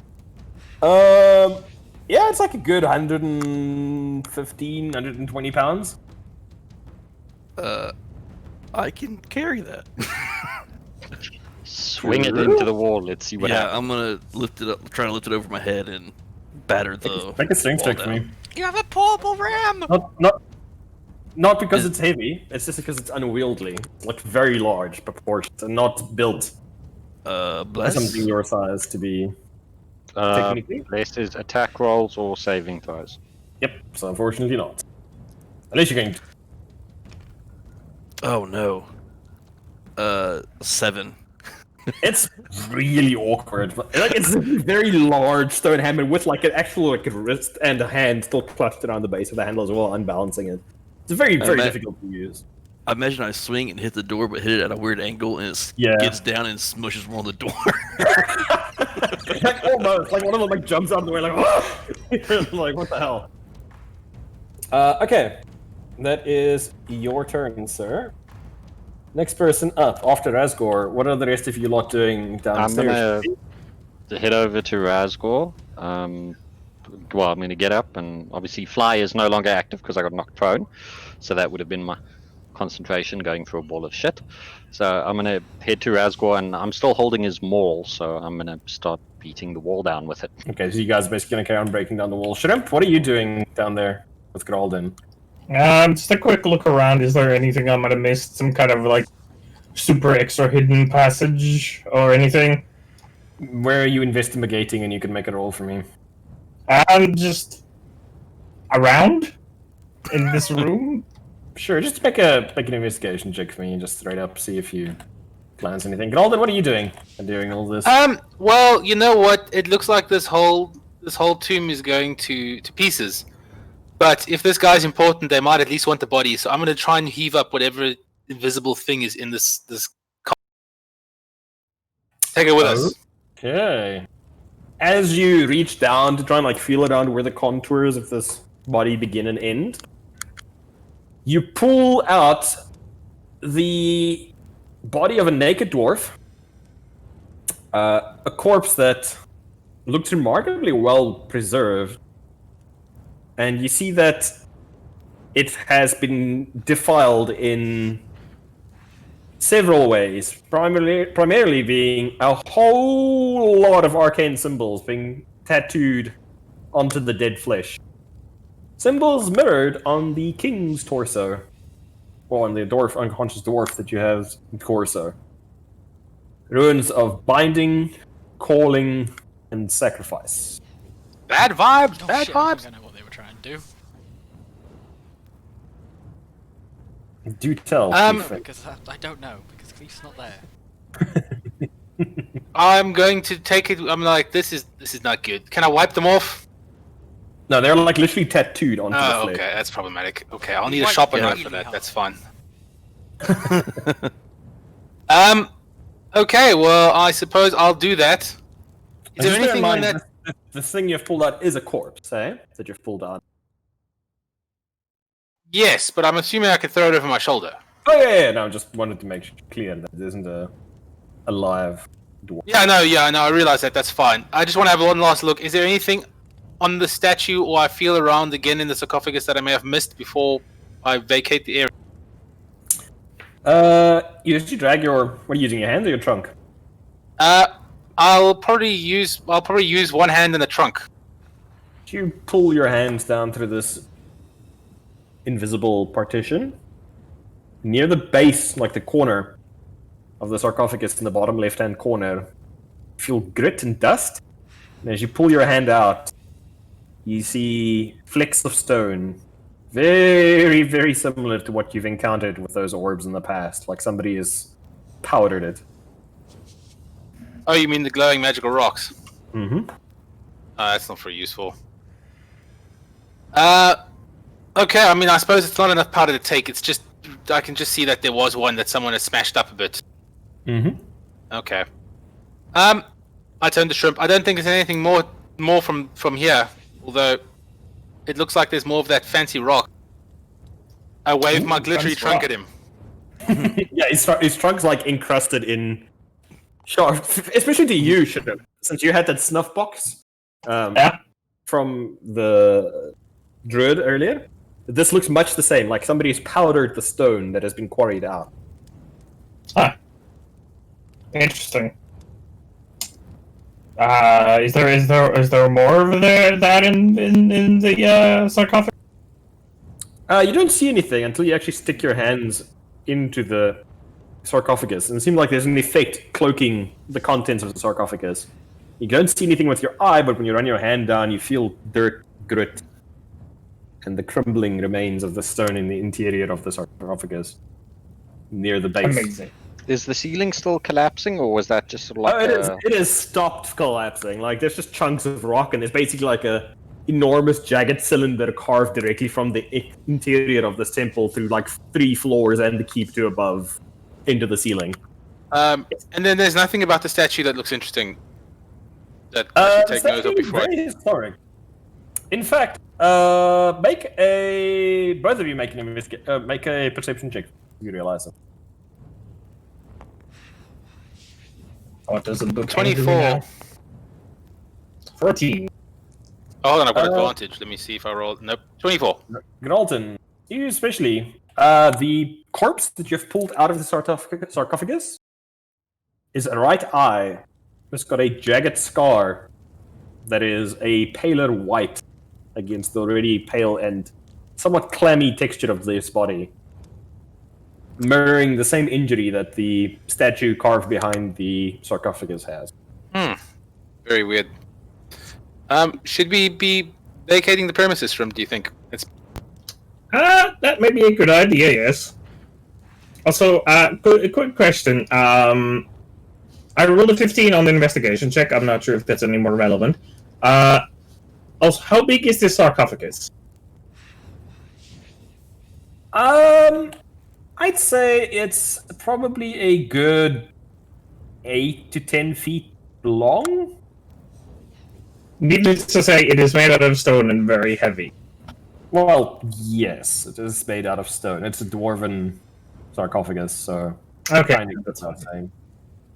But yes, it is made out of stone. It's about 8 feet long. It depends. Like certain areas of it are narrower and other areas a bit wider, but lengthwise it's about just short of 10. Okay, no other questions. Okay. So, Can I come down to have a look at Yeah. the room? can wander Sorry, around my all you inner like. Tomb Raider wants to. Brienne feels the tug of her previous profession. She wants As to Brienne's explore the passing me, tomb. can I do something?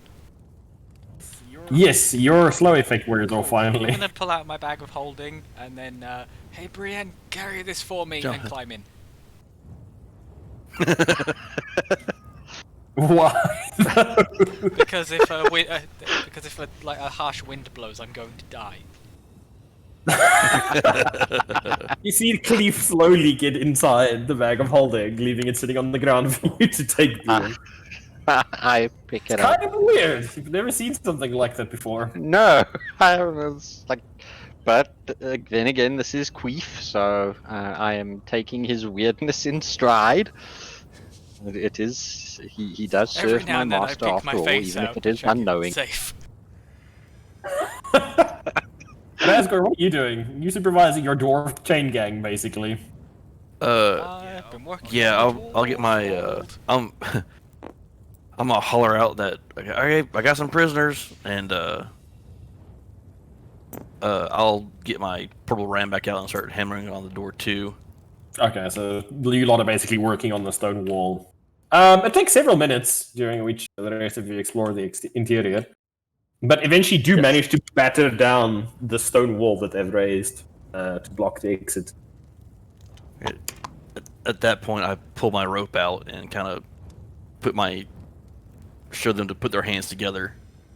And I'm gonna tie their hands in like a chain gang type thing. Okay, you like reluctantly, they give their hands to you and you tie the lot of them up. Okay. Is there anything else you guys would like to do below there? Well, I want to investigate this. I'm just gonna go pick up my. I've got 2 dwarves, one over each shoulder. Oh, you've got a dwarf corpse and a live dwarf. Can Yes. I peek out and just, if that one's dead, you can put him in here with me. Sneak back in. Does the smoke seem to be clearing, or Yeah, it seems to be exiting through the enormous hole blasted in the roof by whatever event transpired below you. can I see like through the roof hole? Is the cave clearing or getting worse? It looks like the cave lighting is slowly dying down. It seems like whatever means they used to light the fire in the exterior is slowly dying away. Okay, guys, I think we should vacate while we can. I'm taking the hammer with me. Okay, Why not? why not? All right, so you guys group up. What's your marching order going to be for getting out of here? Since you guys have got an unconscious body and chain gang of dwarves with you as well. Well, I That's tell you the what, Brienne, the give me the prisoners- bag. Give me the bag of prisoners in holding, front. and I'll turf both the dwarves into the bag of holding, and then I'll carry. I was going to say you cannot breathe inside a bag of holding. Oh, then I'll turf the dead one into the bag of holding, and I'll Just keep wanted the to point king. that out. I just wanted to point that out, as that would be a awkward moment to find out later. Okay, so you turf the corpse in with Cleef. Cleef, you have a new traveling companion. Try and make small talk. You said you're going up front with the people at Asgore, with the dwarves. What's And that? then you said you're going up front with the prisoners, right? Well, I said the prisoners are up front. Okay. And you're hurting them. Yeah. And, okay. Kind of poking them with the stone hammer every now and again. Keep them moving. You can poke at them as much as you like. You guys make your way out into the courtyard, where the entire area, in addition to having been blackened by Greek fire, which is now for the most part burnt out, leaving vast tracts of oily blackness spread across the courtyard, and the scarecrow-like figures of immolated dwarven corpses scattered about. There's also now rubble that has smashed some of the surrounding structures and buildings, having been blasted free of the ceiling from the temple itself. Outside the gates, the last of the fire dies down, and you guys can see the stone pathway that you had followed up this cavern, still glowing a dull orange from the heat of the flame. And now you see all across the outside, every couple of 100 feet or so, you see there are holes bored from below. Most likely more of the tunneling creatures that you have fought so far. They have used by some arcane means to light the area on fire. Very weird. I say we leave as soon as possible. If you guys want, you can take a short rest while you wait for the stones to cool sufficiently to allow We travel. should do that. That I think Yes. that would be a good idea. Yes. Rasper asked, did we And- tell them we would take the keep and hold it, or just kill everybody and meet them back at town? Just I think we take just it. had to. We just I had think to we just kill had everyone. to get their attention. We just had to draw off their forces. Basically, we were the distraction. I think we did a fairly good job. So, you guys, Well, the reason we actually came here was because we thought there might have been the crystal here, which it didn't end up being. And I think I still have it. Yeah, You- Shrimp has it. I and did so give. I would I also did like to give it- point out, as for last time, the crystal is still pulsing purple. Oh yeah. I'm just gonna go away from everybody else and then smash my crystal into the purple thing. That's what I would just point that out. Okay. You mash your crystal into it, and much as before, it goes inert, shatters, and leaves a smaller core about the size of your clenched fist behind. No longer vibrating and no longer glowing. Did the circle go away? Everything is gone now below. Fortunately, I cannot update the circle in real time. But yes, rituals are thoroughly disrupted. Immersion broken. We're quitting the campaign. Okay. Okay, so those of you who'd like to spend hit dice can do so now. Recharge your short rest abilities. I have done that. Yeah, my short rest abilities are recharged. I'm not going to spend any hit dice for now. I do Wow, want to spend some time. I want to inspect and check out this ring that I found, and maybe attune Those of you who myself. wish can now attune to your items, or those of you that can attune on short rest. And an hour passes. 3, 4, Your 5. nervous captives glancing at you every so often. Most of them waiting for the axe to drop, so to speak. For their lives to end, for their threads to get cut, for their lives to be knocked. And as you guys are chilling by the front gates of the keep, resting, bandaging, taking a breather, waiting for the stones to clear. Stones cool, and you decide to wait a few more minutes to make sure that they are absolutely cool before you travel. And as you do that, you hear the sound of marching feet approaching the gate, coming from the path below. Here we go again. Many feet marching in step. You hear the jingle of mail, tack, and armor. And as you prepare yourself once more for battle, Razgor, you Yeah, see a very battered and extremely singed battalion of dwarves roll up the road, all flying the royal color. And they just all stop and stare at the devastation wrought on the interior of this keep. At the burnt husks of buildings, at structures flattened by enormous stone blocks. Who were we helping again? Corpses. Belgar.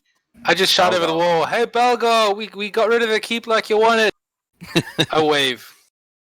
You see one of the dwarves in the back hobble forward on crutches, and it is indeed Belgar, looking very much worse for wear. His beard, gone. Most of his face, just a mass of burnt tissue. And it looks like sheer stubborn force of will is currently keeping him upright as he crutches his way forward through the ranks of silent dwarf warriors, all just staring at what you guys did here. Like from their perspective, this was a dwarven keep. This is one of the most thoroughly, heavily protected, most thickest walls, thickest gates, highest walls. Like one of the most secure areas in the city. And it is now broken open, like a child throwing a tantrum, like taking a bunch of eggs and shattering them on the ground. Like this entire keep is essentially, other than the exterior walls, everything in the interior here is essentially either been burnt or shattered. And where it didn't burn, it got broken. Like you guys have literally laid waste to this keep. I was standing by the hole that the rock came through with that big hammer on my shoulder, like. Yeah, like make it look like I made that hole. Sort of, I go to Belgar. Apologies if the keep isn't quite in the condition you were hoping, but it was a hell of a battle. Belgar's like looking around, and we did find this dwarf, and I point to the unconscious dwarf in Grolden's arms, trunk, snout, whatever. When you point, you just see gasps from every dwarf. I was like, did he gain any hit points for the short rest? Could he expend dice? No. Every dwarf in the area, you hear gasps. You see people start muttering to each other and whispering, and you see Belgar just like trying to roughly shove you aside to like crutch over to where the dwarf is with you, Grolden. I'll run over and try and help him hobble. Plunge out of the bag of holding. I roll out of the bag with it on my back, like You some back kind of out of the bag. It's my safe space now. It's space now. You should wear it as a hat, so if ever anything happens, you can just pull it. Oh my god! As you run over to try and give him some help to get over to you, which he initially like refuses and then stubbornly allows you to. I'll walk over as well. I won't make him hobble all the way to me if I see he's interested. I'll bring over the. You see him like start calling out in Dwarvish. You see from like behind them, several dwarves run over with a heavy satchel and start taking out ointments and bandages, various medicinal tools, and start attending to the dwarf. And you hear like all of them like excitedly talking to each other in Dwarvish, leaving the rest of you standing there awkwardly for a bit. And then Belgar turns over to you, and his normal bellicose, angry, somewhat racist manner is absent. Before that happens, I get it. I've just noticed I get my spell back on a short rest, so I cast Comprehend Languages. You cast Comprehend Languages, and in doing so, suddenly the babble goes from literally that babble to the excited whispers that the king isn't dead. Like the trap didn't work. The king's here. Like the king is alive. And yeah, what do you want to do? Do you want to listen in on them or? Yeah. Just whilst I'm helping. Yeah, basically you hear the medical. I wouldn't say technicians, but they're not really. You see the herbalists are tending to him, Looking at the apothecaries. apothecaries, I suppose, in this case, even though that's a bit of a too grandiose name for their basic information they have available to them. You can see them like muttering about the tattoos that cover the dwarf's chest. Like they don't know what to do here. Like they don't have any mages. They don't know magic. They just know this is I very tell Balgar what we found, how we found him, and the ritual, and the tomb underneath, and what we all found. You see one of them. In the hope that it may give some information if they've got any elders or. I turn to Cleve. It's like, pass me my souvenir, will you? Apothecary cork from the bottle and hold it under the dwarf king's nose, and you see him stir. To everyone, King! And King of what? Dwarfs! you see him look around blearily, and then sees the dwarf sitting around him, and then sees you guys, and Keith, since you're the only one really understanding him, go, what are these longshanks doing? Where's your beard? You hear him say, like, kind of blearily, like somebody who's a bit concussed and out of it. And when he speaks, you just hear a clatter of armor as the entire column outside drops to I one take knee. a knee as well. And you see Balagar also take a knee next to him. Well, I'll follow suit, obviously. I stand up I'll- as I'll- straight It's and tall. fairly as obvious possible. that this is their king if they're all reacting like this, so I will. Keith, One should always pay respects to, the ruler. you're looking to say, Balagar, what's going on? And then he relates that they had assaulted the Gwynsale family keep to try and retrieve the hostage. But they were ensnared by some kind of magical conflagration that they summoned, and they thought that the king had been lost along with a sizable portion of their army when this fire had immolated most of the attacking force. They thought that this was a final spiteful trap sprung by them when they realized that they could not stem the assault. They thought that the king had died during it. And they're very happy to find that the king is alive, if somewhat less well than they would have liked. And while they're busy talking, the king kind of just nods off, passing out again. Still exhausted from the beatings and torture that he endured at the hands of his captors. Balagar turns to you lot and goes, Alright, come on, let's go home. I think the Good king will idea. I pick the prisoners up like by the middle dwarf, so they all kind of hang like fish on Dangling. the strap line. I go, we got prisoners. looks over at them, hobbles over, turns to the column of dwarves, beckons with his head. You see 4 dwarves detach, walk over, pull out daggers, and cut the throats of all 4 dwarves. And you see them kick the corpses over and just spit on them, sheathe their weapons, and walk off. Oh, well, I could have done that. It's not for you to do. Come on, let's get going. And you see them set up a stretcher, load up the king, and the whole column form up around him protectively. I As I- untie the dwarfs and recover my rope. Beautiful, beautiful. I put on my hat of holding again. I roll it up into a little cap. All right, you guys travel back to the makeshift inn that you're currently using as a home. The city is a bit subdued. Everywhere you can see evidence of fire. These holes crisscrossing the ground, several hundred feet apart. And initially, as you enter the city, people you come across are almost in mourning. A cloud of sadness hangs over this city. But then, as people see the figure lying on the stretcher, you hear mutters of excitement start.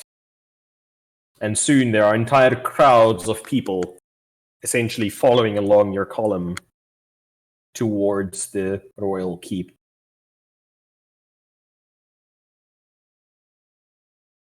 Where the dwarves enter, and you are left to your own devices.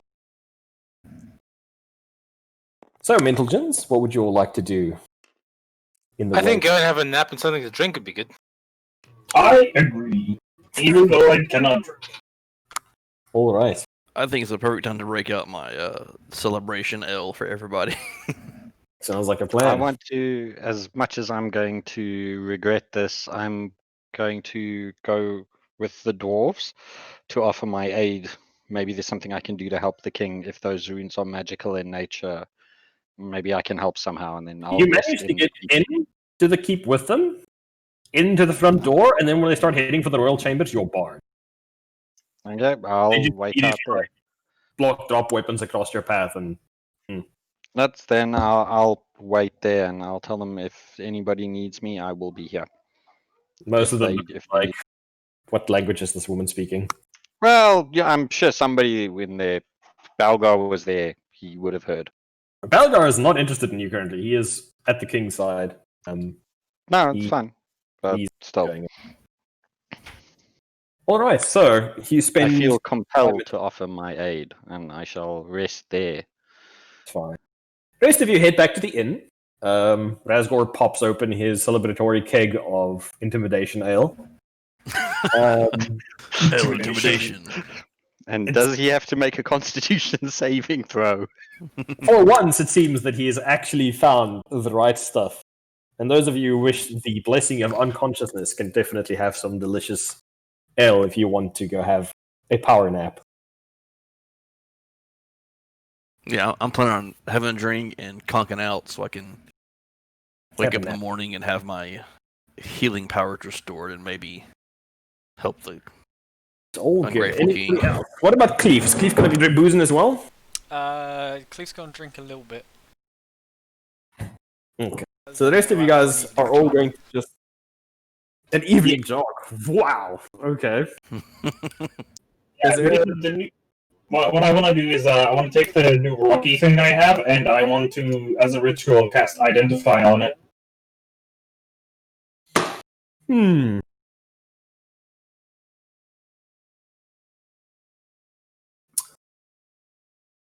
Huh.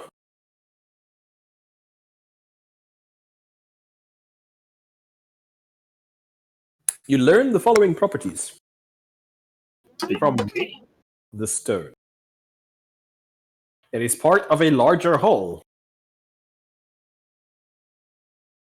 In fact, specifically, part of a set of 13.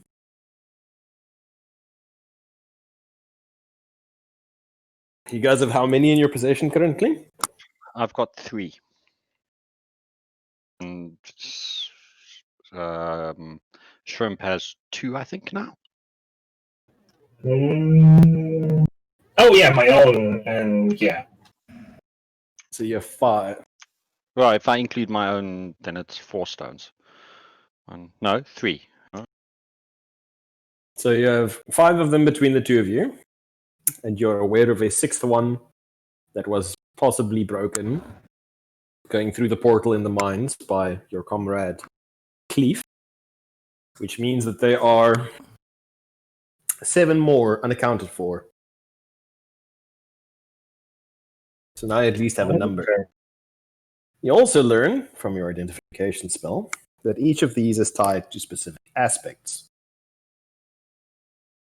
The purple stone that you've gained most recently is tied to conjuration, specifically a type of conjuration called calling, which is summoning things to you. The green one, which you guys discovered, is tied to necromancy, specifically to properties of life transference. The red one, which you guys encountered in the clearing the gnolls Yeah. is tied to transmutation magic, specifically change or mutation.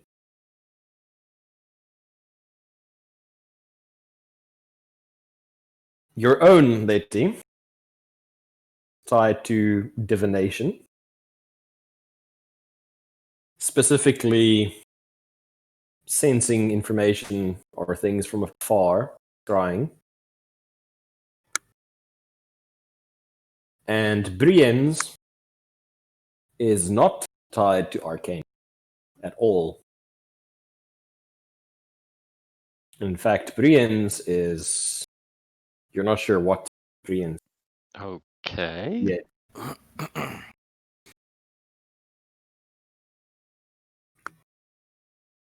Okay.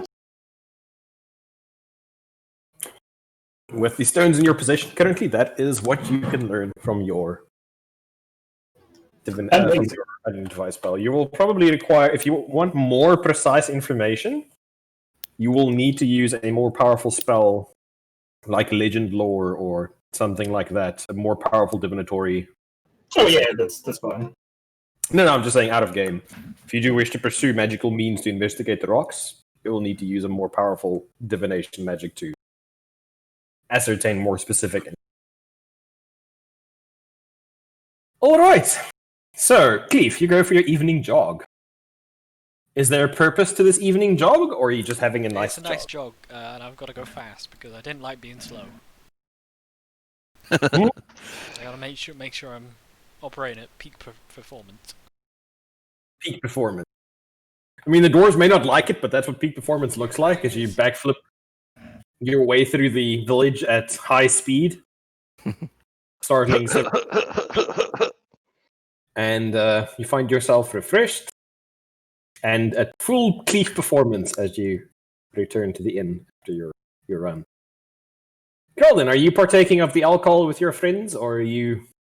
No, I'm sitting down. All this hectic stuff that's going on. I haven't done any of my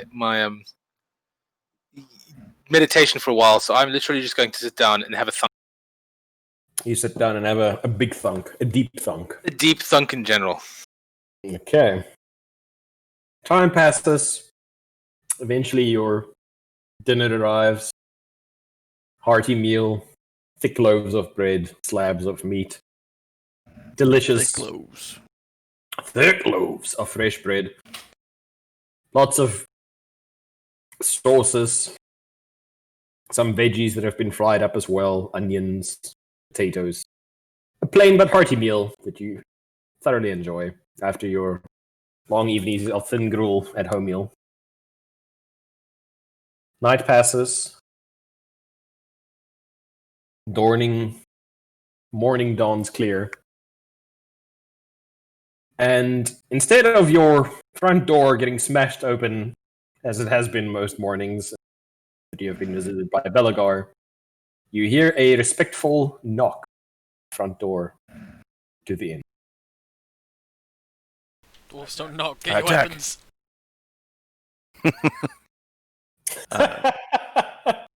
I put the chain on the door and open it up.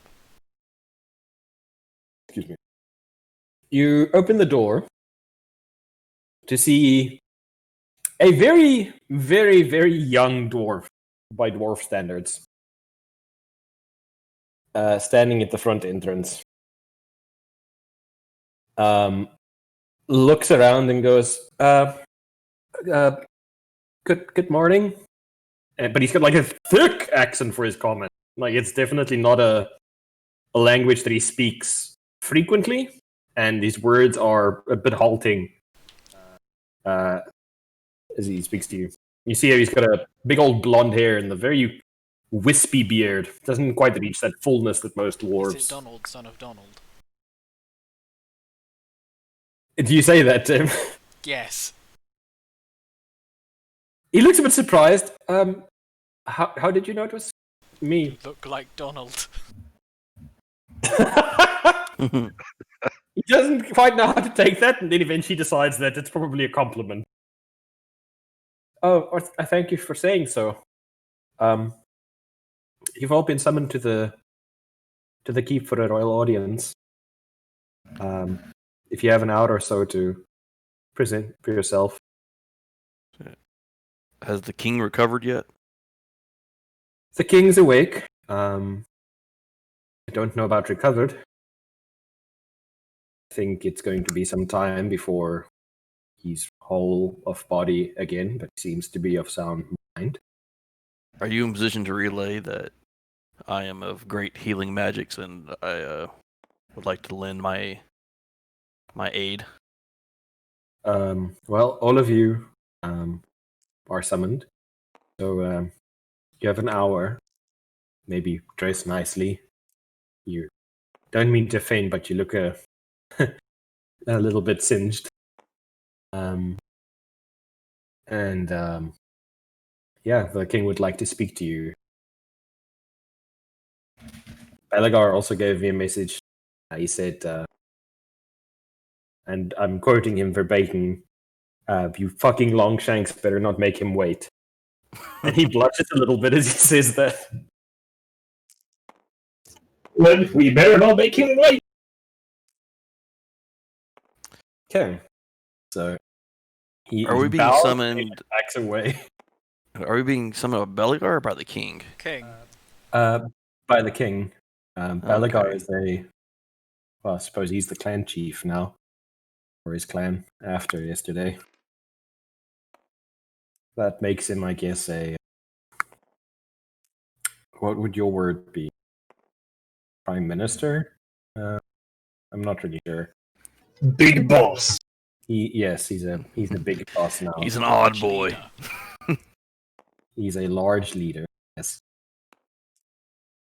But yes, dress nicely. Maybe bath, especially you, tall one. And then I'll see you guys there. Not a lot of people there speak common anymore, so I'll probably be there to help. Okay. Send some serfs to polish my armor for me. Okay. I'll ask around. I wanna give some to Donald, son of Donald. I'm gonna give him my dwarven rapier and say that it was Donald's.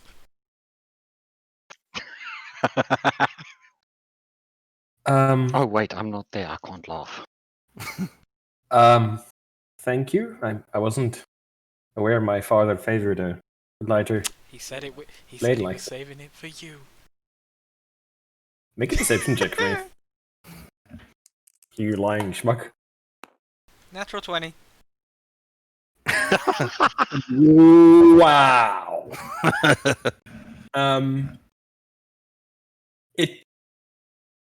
He actually starts trembling a little bit, and you can see it's taking all his composure at the moment not to actually try. He was very proud of you. He goes, "Thank you." And so the legend of the rapier wielding Donald, son of Donald, is born. He reverently takes the rapier and bows a couple of more times while stepping backwards, and then turns into the city and walks away. A few minutes pass, and a couple of dwarven women arrive. Plenty of brushes and rags and polish. Try and help buff and shine your mishmash plate that has been singed and hacked at and slammed to something representing respectability. The rest of you hear a startled cry and shout from the inn where Razgor resides as you see two dwarven women back the hell out of the room where he is when he takes off his helmet. And it takes a lot of fast talking on your part to Razgor to get them to polish your armor. They didn't want it to be who you were.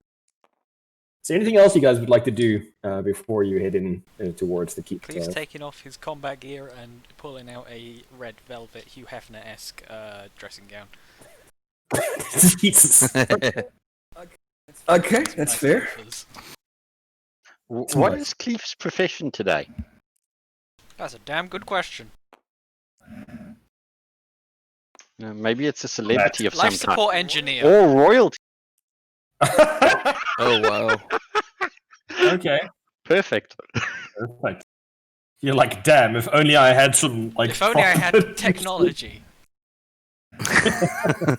Did somebody take technology? Anything you're doing on your end, Shrimp, or are you just gonna shrimp out there? Well, I mean, yeah, I'm just gonna be shrimp. I'm just gonna like get rid of dirt and anything that looks especially like bad, and maybe get some of that. I don't know what the hell they use to buff my metal parts. Just Buff using my like a little. crossover. Spiff it, okay. And Golden, anything on your end? I'll have a bath and put on a fresh Code change your of code. monkey roads. But yeah, that's about it. Okay. Yeah, while they're polishing my armor, I'll jump in the bath and wash some of the blood out of my locks. Out of my locks. Alright. Half an hour or so passes, you guys all assemble keep at the inn and then make your way to the keep. On the way there, meeting Brienne, who has been keeping a watchful eye over things. As you enter the keep, you see Balagar come crutching forward to you. Because I'm a little bit surprised you lot actually made it here on time. Wow. Guess that's what we're doing. Oh, carry on, come on. Can't keep the king waiting. And he leads you deeper into the keep itself, and you can see there are guards everywhere. But all of them are injured in some fashion. There are numerous slings, bandages, just rent armor. Like, a lot of them look like they are, or have been, injured. As we walk past, I will sort of like where I can see that there is obvious pain, just try and ease it a little bit. The lay on hands. Out like a hit point here, hit point there kind of thing. Yeah, just to try and where I can see just to try and ease the pain a little bit. I go, no wait, Your it's the perfect time to strike. You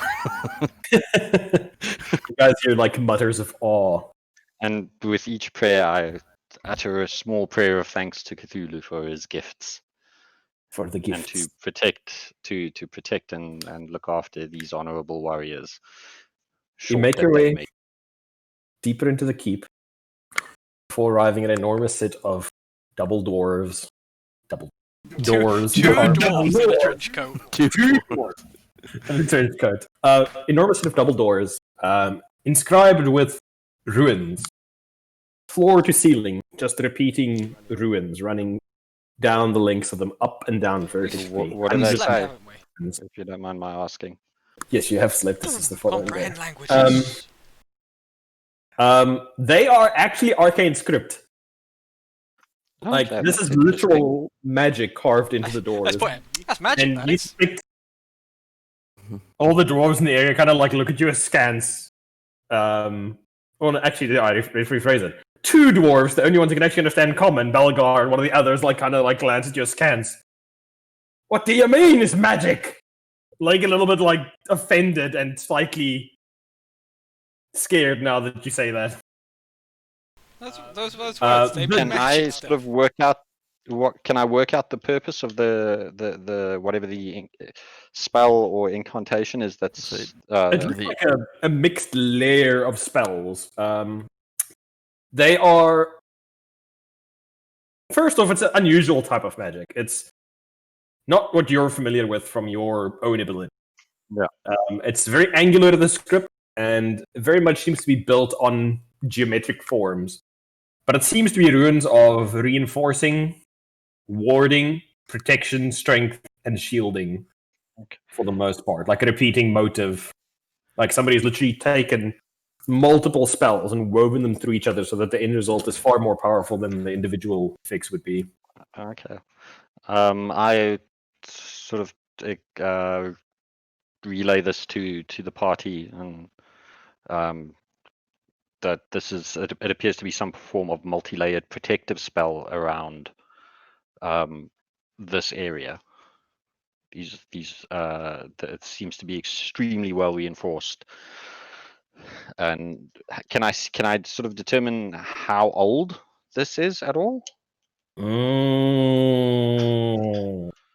I'm guessing this has got to be some kind of Make an ancient magic. archaeology check to see maybe you can try and suss. Can I tell if they're even active? 60. Make an arcana check, Lenny. They are at least several hundred years old, from what you can tell, Brian. 24. They are very much active. In fact, make an intelligence check for me. Okay. Let's see if you can intuit something.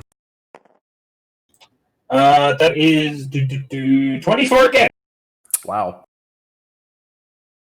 I rolled All the 19. holes you noticed that have been burned through the walls by these worms, you don't see any in this, like along these walls into the throne room itself. They couldn't get through the barriers. Pretty safe assumption that you can make there, Mr. Robot Man. Someone should take note of all of these runes, see if we can copy them back in Homeal. Well, I mean, maybe it's a good idea, but on the other hand, perhaps we shouldn't be rude to our hosts. And just kind of, Continue and X whole question, X this whole discussion thread? Well, the guy's like, that's probably for the safest. He's been surprisingly quiet. Like, normally he would have been on your shit already 5 seconds after you left the house, but he's been surprisingly subdued so far. I sort of turned to him and was like, are you okay? With your king returned, surely that would be good news for you? Or what troubles you? Well, I am aware that I'm very pleased that our king is well. But you do realize that we lost a great many warriors in conflagration yesterday. The city mourns. Indeed. For How would though how it would may you not how- mean much to you, but you do have my condolences. He just nods. Doesn't really know how to respond. The crier by the door steps forward and says, how would you be announced? I need your titles, please.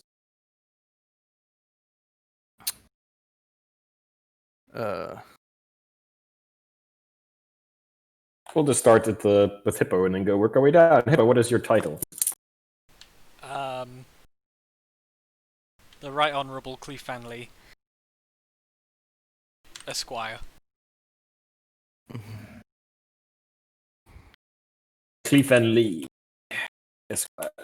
Okay, and what about you, Shrimp? Title. How would you like to be announced? How would I like to be announced? I'm debating on whether I should have my full title, like the actual title I have, or the not earned title, or should I just go with Shrimp? I don't know. It's up to you.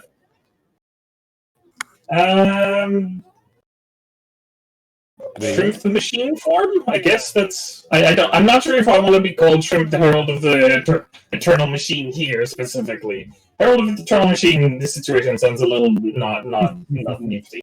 Brian. Title. Just Brian, servant of the great unseen one. Grasgore. I am Razgor, War Chief of the White Stars. Oh no. And Grolden. I'm Gralden, the Dragon Monk, as I have my dragon mask on and my dragon punchy gloves. Oh god. War Chief of the White Stars or Scars?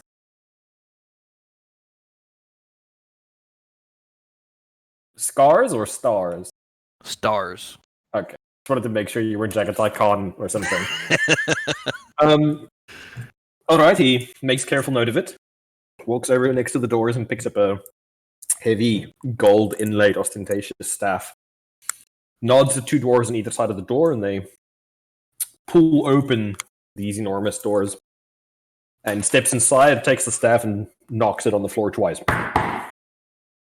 The Right Honourable Cleef Lee, Esquire. And you guys hear a short blast of trumpets from the interior. And one of the guards outside gestures for you to go inside. Jester? I follow the gesture and walk in and then bow. Inside, the room is actually surprisingly plain. There is a squat set of steps, about 3-4 feet high, upon which sits a throne. And instead of having a solid base, it's raised off the ground, almost on struts. And sitting squarely in front of the throne, on the ground in front of it, is a stone head of an enormous mole, engraved with dwarven runes, sitting on the dais, directly in front of Is the it throne missing itself. the handle by any chance? It is, yes, indeed.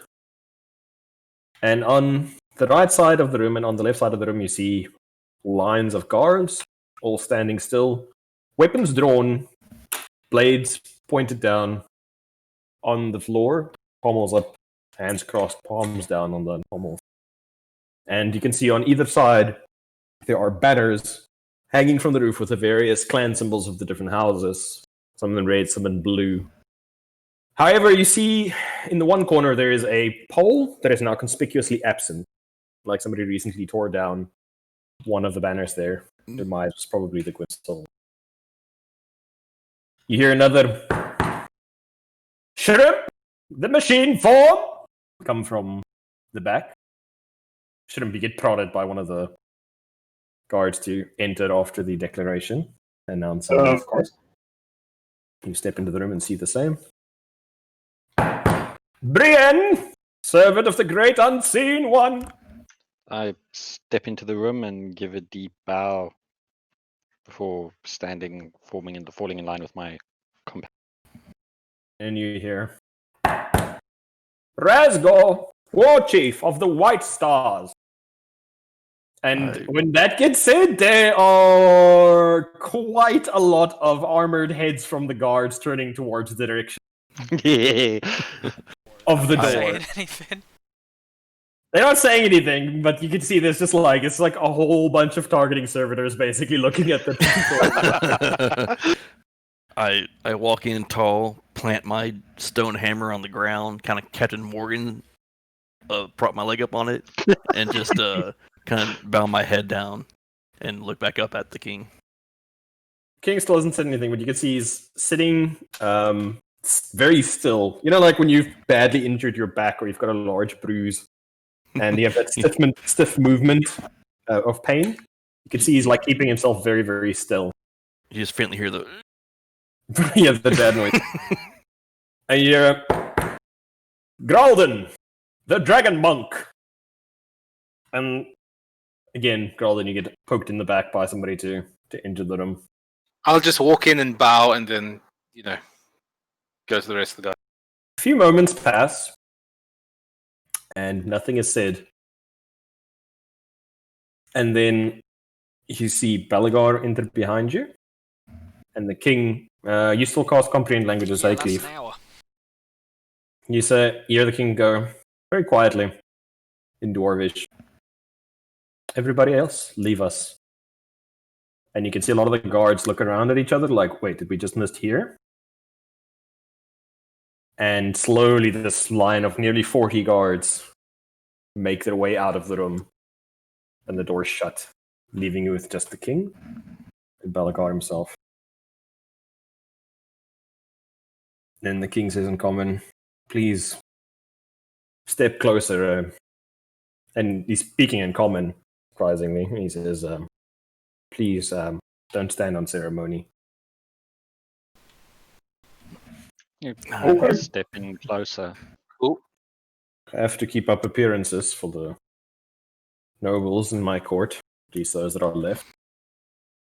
They don't care much for the outside world. Hopefully this tragedy that has occurred and opened the minds of my kinsmen somewhat. That this insular nature of ours did not belong to our own. The outside world is not the only thing to be feared. I hear You came to the city in search of a boon or two. And well, you have rescued me now. I feel like that is not enough to repay you for what you've done. Your assistance to me and mine. Balagar has some, I'm not going to lie, very disturbing things. Your use of the dead, unclean magics. I find that a little disturbing. But I can't deny that you also fought and killed a very large amount of our enemies, a mostly honorable fact. And you, Razgor, for what it's worth, find it surprising at how civilized you be, although I have heard a few tales of your somewhat more, shall we say, quarrelsome trips through my city. The town guards say that you have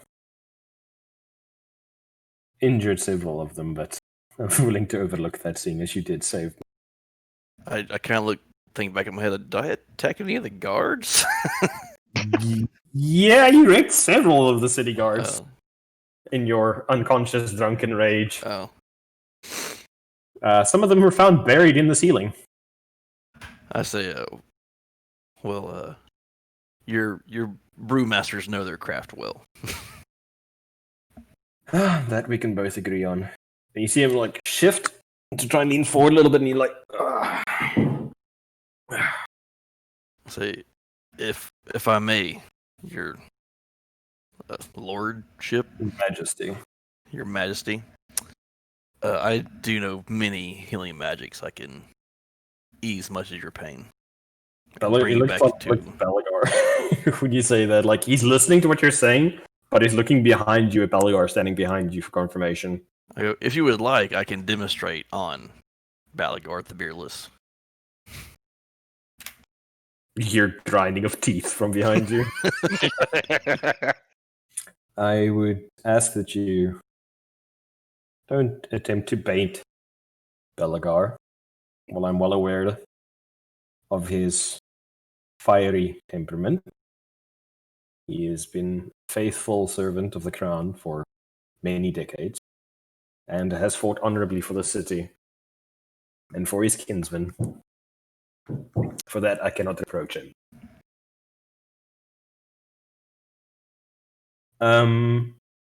Approach, Razgor of the White Stars. Let us behold these magics. I kind of walk up to him and look him over. First, let's make sure they don't have any lingering poisons in you from when they had you all tattooed up and their ritual magics and whatnot. And I'll cast protection from poison on them. All right. Doesn't seem like anything. Greenish light doesn't look like he's been poisoned in any fashion. Doors being very hardy in that regard.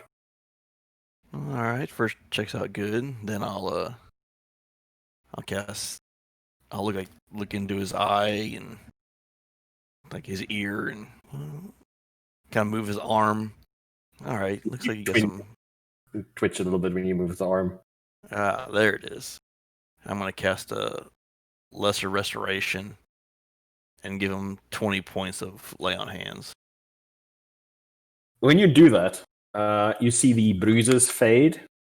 He's breathing smooth out, and the tense posture slacken a little bit as the pain fades away, leaving the king the picture of health. How do you feel now? I feel like a young dwarf of 50. Thank you, Sir Razgor. That is indeed a miracle. Come, I believe there's much to discuss between our peoples. First thing, you will have access to the archives as promised by Balagar. Anytime you wish, you must let me know. We'll send an archivist in with you to assist you in your search.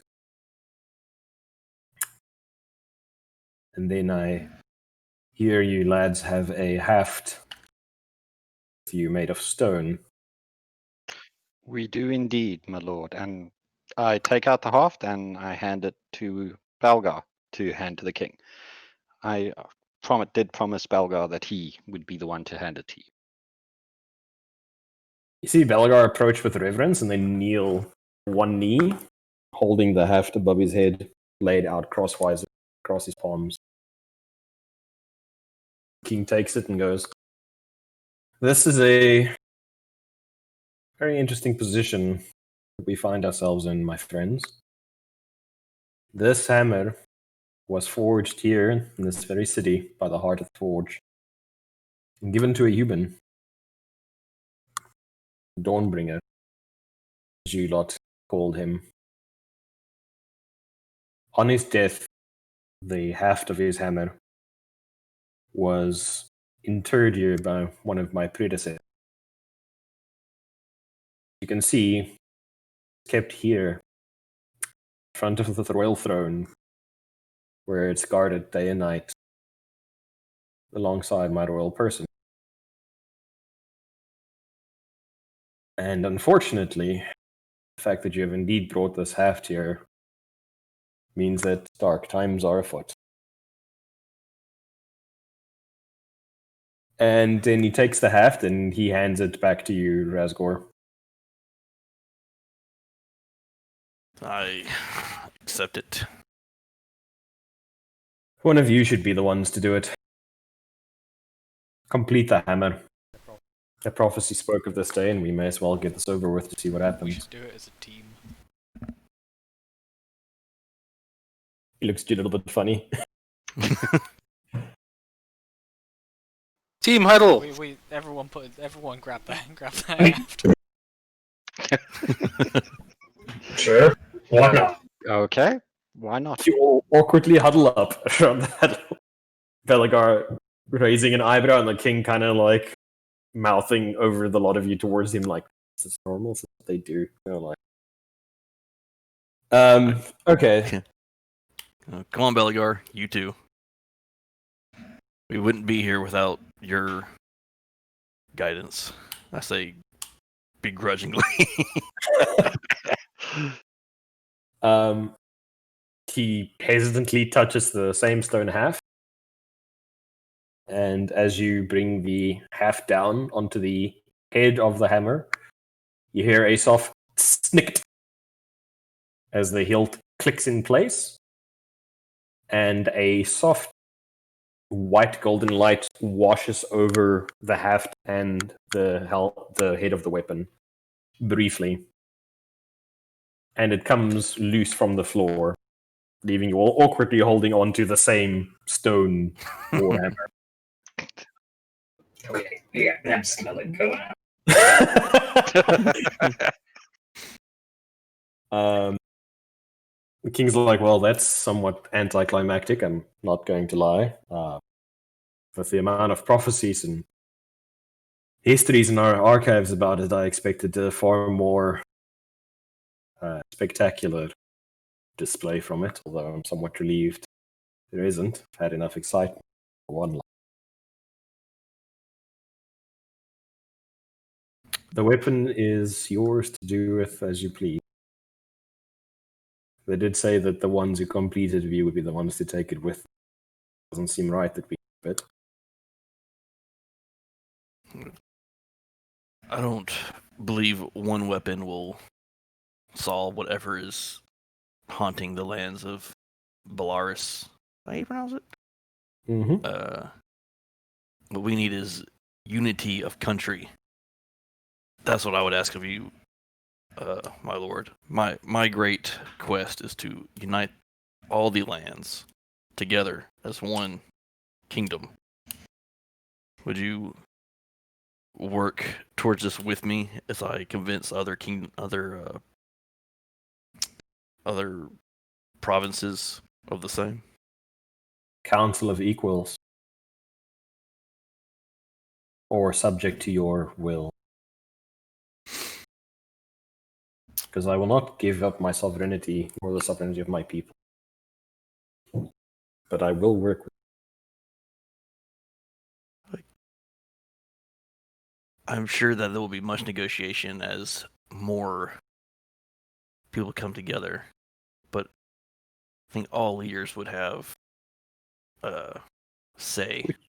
Which nation do you represent? I am of a roaming nation. So no nation at all then. Not yet. So far we have provided great boon to Hommel, and is yet still growing, and this was our first stop. Or my first stop. Indeed. Let us then negotiate thus. Hamil will be the first test. Who is its leader? Which of you speaks for Hamil? Which of you rules? I mean, it is I going to be believe- renamed Cleefberg.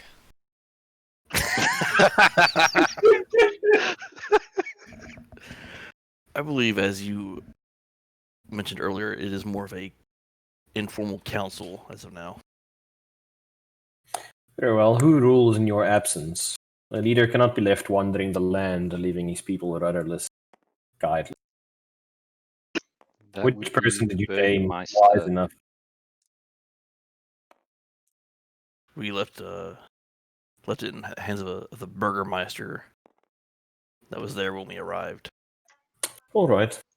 Let us do thus. Let us open trade between my people and yours. Two great cities, the arteries of this nation's rivers. Perhaps in time, my people can teach yours many things. Perhaps you can teach ours. But let trade flow between us and let there be no more distrust. It will take some time. A lot of my folk are zealous in their bigotry of the outside world. But I believe that time that too can soften. What else? What other boon would you ask of me, the rest of you?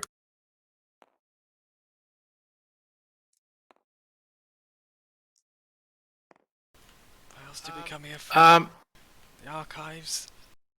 Is there anything else? The archive, that's what we came here. That's pretty much it. Well, if you're not to make demands of me, who am I then to stand in your way? If you'd like, I can call the archivist to get you safely to your destination. I turned to Groudon. Should we show him the body? Well, I was gonna say I come up next. I'm like, King, great King. I apologize if this is something that would be normally considered improper to do, but with the destruction of the fortress and it coming to pieces around our ears, I thought it was prudent to grab this, and as I knew that the dwarves may hate to see what was obviously a fallen hero buried under piles of rubble, and then I kind of reach into Cleef's hat and reverently pull out the body that I took out of the mausoleum. You hear a dwarven oath from behind you as Belagar sees you pull a corpse out, and immediately reaches for his weapon, and just stops at the gesture from the king. And everybody just kind of like goes quiet for a moment, and then looks down at this body, and then you see the king almost involuntarily reach up to his chest when he sees the tattoos on the body of this pallid corpse as well. Yes, he also seemed to be part of the ritual, but from the tomb I could sense he was probably someone quite important to the dwarves.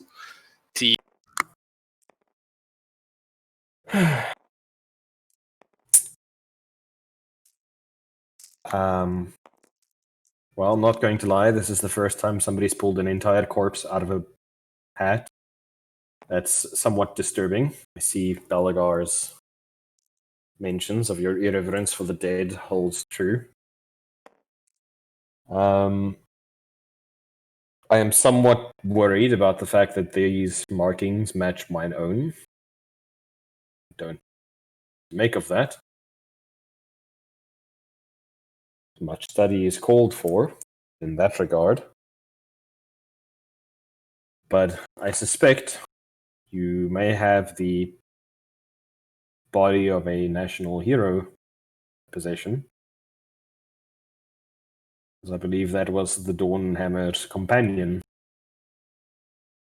that you have so ceremoniously spilt on my throne room floor. Well, no, I didn't just chuck it on the floor.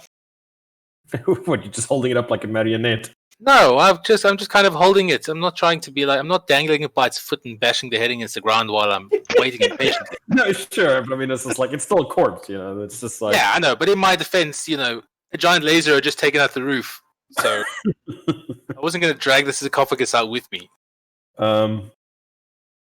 Belagar, send somebody to bring respite to this body, please. And you see him, like, go to the front door, like, open it to cracks so people can't see inside, whisper something to somebody outside and close it again. And several minutes later, people pop in with some sheets and so on to wrap the body and take it outside. We'll make sure to properly inter him in a place of honor. Thank you. Although perhaps we should get somebody to study these. But I thank you, Sir Gralden, Elf Dragon. Is there any boon you would wish from me in the service you've rendered for my home?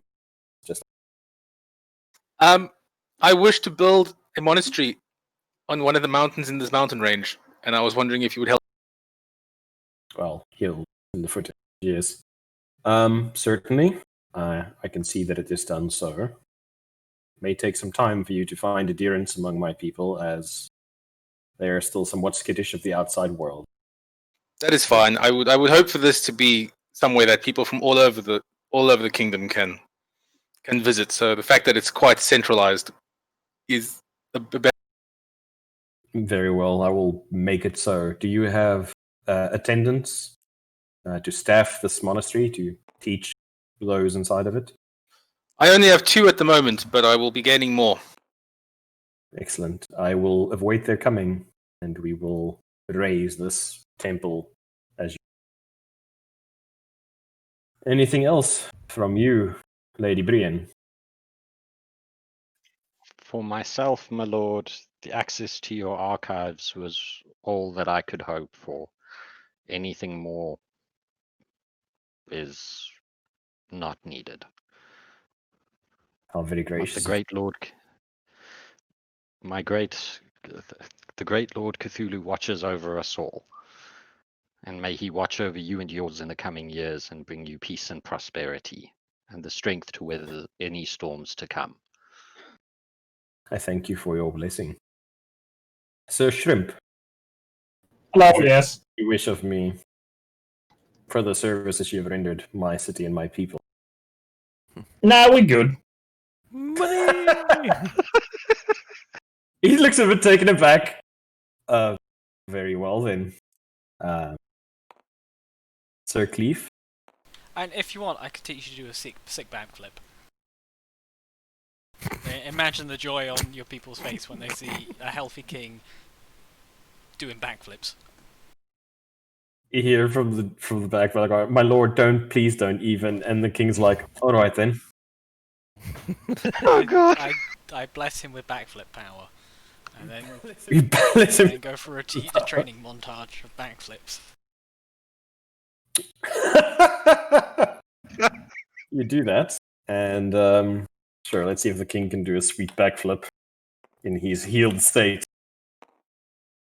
Oh my god, that is bad. Wait, disadvantage. Oh, Okay, that's much better. I rolled a 6 on the first one, which would have been bad, Breaks his and then I neck. rolled a natural 20. Natural 20 on the second dice. Cleave, 20? natural 20. Nice. Cleave is the most perfect form you've observed in anybody's backflip other than your own in your entire life. Truly a royal backflip. King is like quite proud of himself, and Balagar is just like you can hear like wordless gnashing of teeth like coming from behind you. Man's very, very angry right now. The people will rejoice. Indeed, they will. And if that could Cleave. become like a national sport or pastime, that'd be pretty cool. Just every year have the Cleef Games. We, we should. Alrighty. Well then, do you wish to see the archives? With Yes. your blessing, my lord, yes. Balagar, get the archivist. Send them. Goes, fetches a very elderly-looking dwarf woman. Her beard hanging down far past her knees, falling grey with age. And with a stoop, she beckons to you. And King says, "Farewell. We should talk again before you leave the city." So, Thank you, my just lord. as we're leaving, I'd just like to say, Donald, son of Donald, great dwarf. Big things in his future. He looks to Balagar. "Fetch me this Donald. I'd like to talk." Balagar's like, "Yes, my lord." Scurries off with his crutch to hobble away, and you lot are taken deeper into the palace. Downward and ever downward. Into an older section of the palace, more ornate. The stone itself covered in angular script worn with age. Deeper, ever deeper, ever deeper, ever deeper. Until you reach two enormous stone doors with two stone guardians, very similar to the one you fought in the interior of that ritual site, standing on either side of it. I bring the hammer up and like touch it to my helm and give a little nod to him. You see one of the statues slowly turn with a grinding sound at you. And then glances slowly down at the dwarf woman. And you see her make a gesture, hidden from you with her back to you, to them. And the doors swing open. And as they do, all along the length of the room, you see bowls of liquid ignite, leaving you standing in an enormous cavern with stone slabs laid out every 5 feet or so, each of them standing on a plinth lit by these wickering bowls of flame. So, what are you guys looking for? Well, for starters, the focal point that we have so far, everything has to do with the Dawn Hammer. So let's see what we can find about the Dawn Hammer. Okay, well, let's pull up a point. Each of you pick something. So, Brienne's going to do Dawn Hammer. Yeah, specifically, I'm going to be looking for Dawn Hammer and references to that inscription that we found in Homeal. I've got it written down somewhere. Okay. So, what about you, Shrimp? I'll probably just assist Brienne. Okay, so we'll say once you find something, you'll expand on that. Cleef, anything specific you're going to be looking for here? History of Homeal and why it seems to be there, where the Dawnhammer set up shop. The Georgy Zukov, known as the Hammer of the Dawn. There we go. I got the thing. Okay. Oh, actually, I'll switch mine from helping Brienne into saying anything I can find about the rocks we've been hunting all this time. Because from my understanding, they've been here for millennia, so the dwarves should have something on them. Makes sense. Grolden, what are you going to be looking for? Well, I've now kind of hopefully secured myself a head monastery. I want to look for records of old fortresses or way stations that have potentially been abandoned. Because I want to get my monks to similar to like Homeal, but where the fort where the cities haven't been set up in them. Okay, I get 'Cause what I you're want to saying. get my monks to start setting up a network of these, like restoring some of these Treachery and places to deceit. use. Pretty cool idea. What about you, Razgor? What are you going to be looking for? I think, as far as my history goes, the orcs have always been nomadic. I wasn't even find anything about like long ago an original orc homeland. I would like to Ooh. change mine. Okay. I want to see what was recorded on the day that I had my accident. Anything about the Flash. Okay. So let's start with Shrimperoni. Shrimp, just remind me again, what was yours? Because I've got about 50 tabs open now with each request on them. No, that's fine. I'm going to look into the rock stuff, like the glowy rocks we have, like mine and stuff, because from one of the visions I had, I saw that they'd like been here for millennia since they fell. Yes. So I want to see what I would like anything in to- our dwarves. Sorry? I would like you to roll an investigation check with advantage since the archivist is assisting you guys in finding specific locations Okay. in the archive. Oh god, so many notes! 23. Oh boy, that's a good one. That's a real good one. Shrimp! The rest of you by proxy following Shrimp around, as the archivist can only, really help one person at a time. Yep. You guys head deep the archive.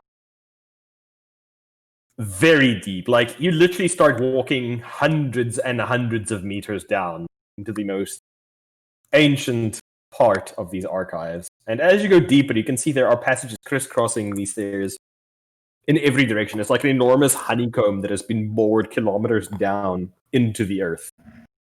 Each of them just tunnels lined with these stone plinths with these tablets of stone or metal lying across them.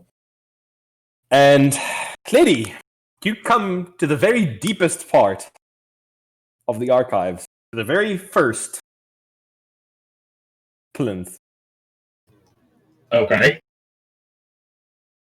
And what you find there is a creation myth carved into it.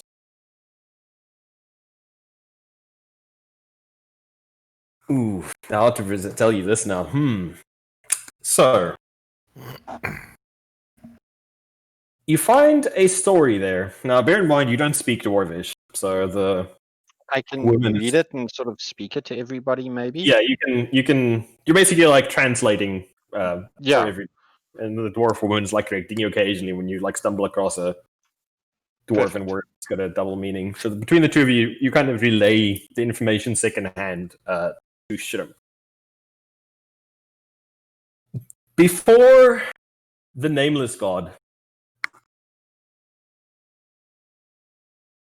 before people worshipped the nameless god, there was another god. A lord of order,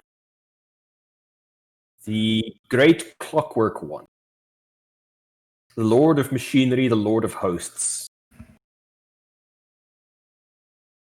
simply referred to as Primus. He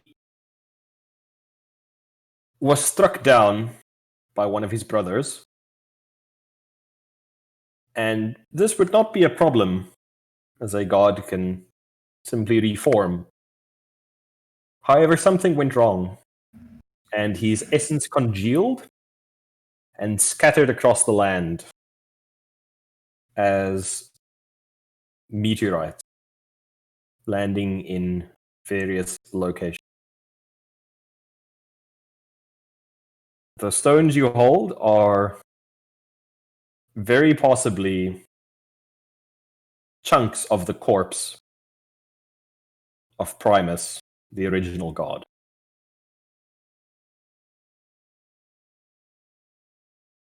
Okay. That's what you learn from your tablet. Very interesting. Primus Lord of what? The original Order. god. Lord of Order, Lord of Hosts, Machine God, the Clockwork One.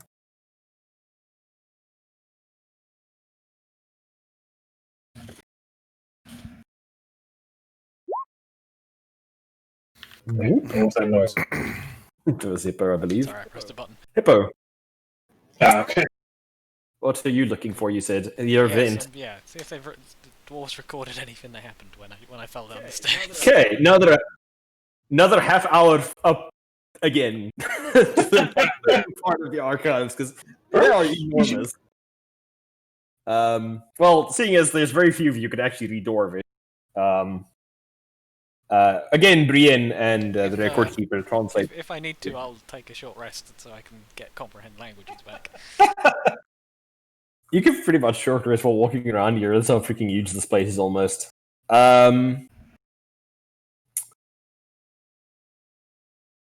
Okay, yours takes a while to find because it's quite recent and not a lot happened that was noteworthy around that area, but eventually you find the date.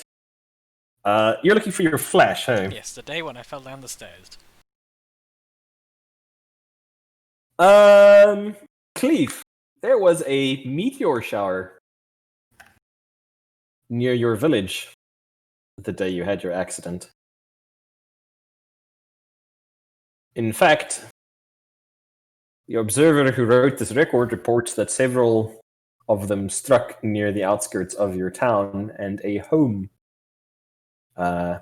burnt down that night.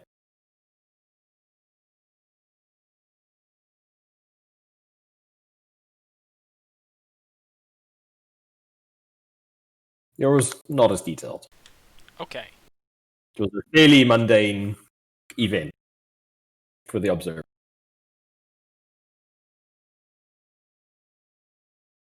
But yes, there was a meteor shower and something impacted near your town, and one of the homes burnt down that evening. Or one of the buildings burnt down there. Jathar! Or Geraldin, I should say. You say you're looking for records of keeps. Make a investigation check. You're just doing a more general, just like trolling through multiple archives, and lady's like racking her brain trying to figure out like old records she's read to try and see where fortresses and things are. Oh, boo. Only 10. Only 10. Well, you get roll with advantage because the archivist is helping you. Only 10. Jeez, again. My investigation is not good. I'm not a man with books. Not a man. Not too to worry. 10 is still enough to give you glean some information. Other than Homiel, you find records. Ooh, actually, that is gonna of 3 more fortresses that have been abandoned. You find one to the east of Pinsk at the river crossing. If I were to mark, let's just do this. One here.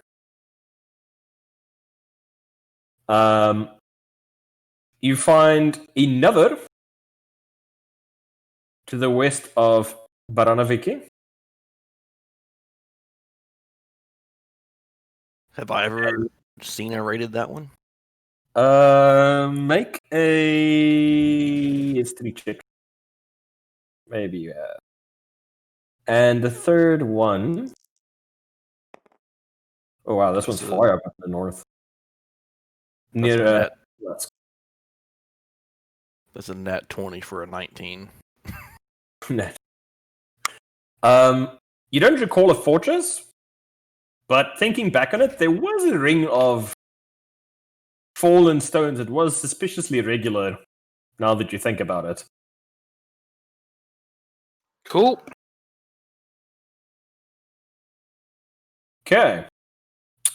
Random. You guys, once more, deep dive. All the way to the bottom of the archives. You're looking for any mention of an orc kingdom, you say. Yeah. Make a investigation check. So it is to check investigation and see what you guys. Wish I would have saved that nat 20. Hmm? Oh, 2. 2 minus 1. Wait. Yeah. You have advantage, remember? Oh. Because of the keep it helping you guys look. 11. 11. Ooh.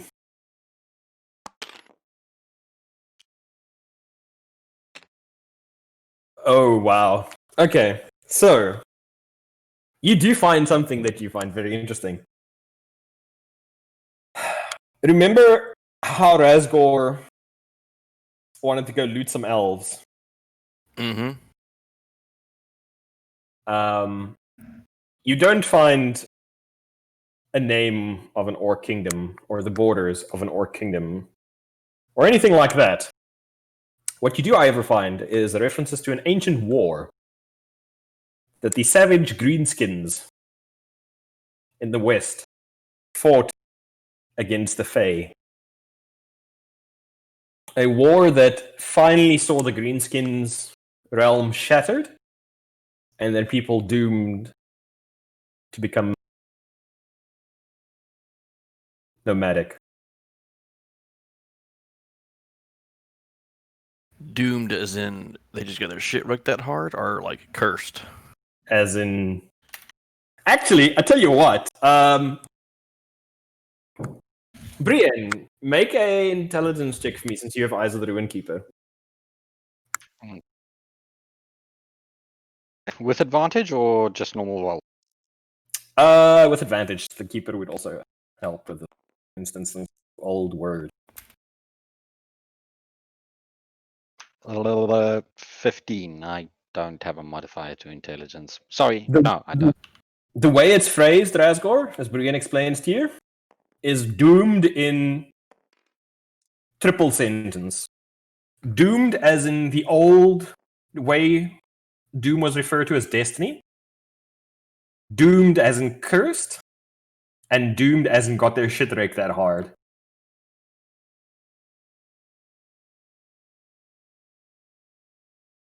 Alrighty. And as you step away from the tablet, Brian, you notice one last thing. A location. I'm listening. Okay. Northeast.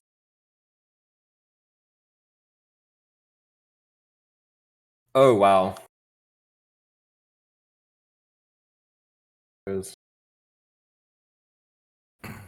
A week's travel on foot east of Brest. A location, Razgor, not written in Dwarvish, but in Orcish, simply marked you as the Bloody Gates.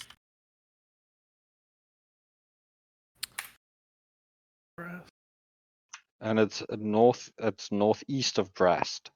East of Brest. Brest. Okay. Yeah, Brest.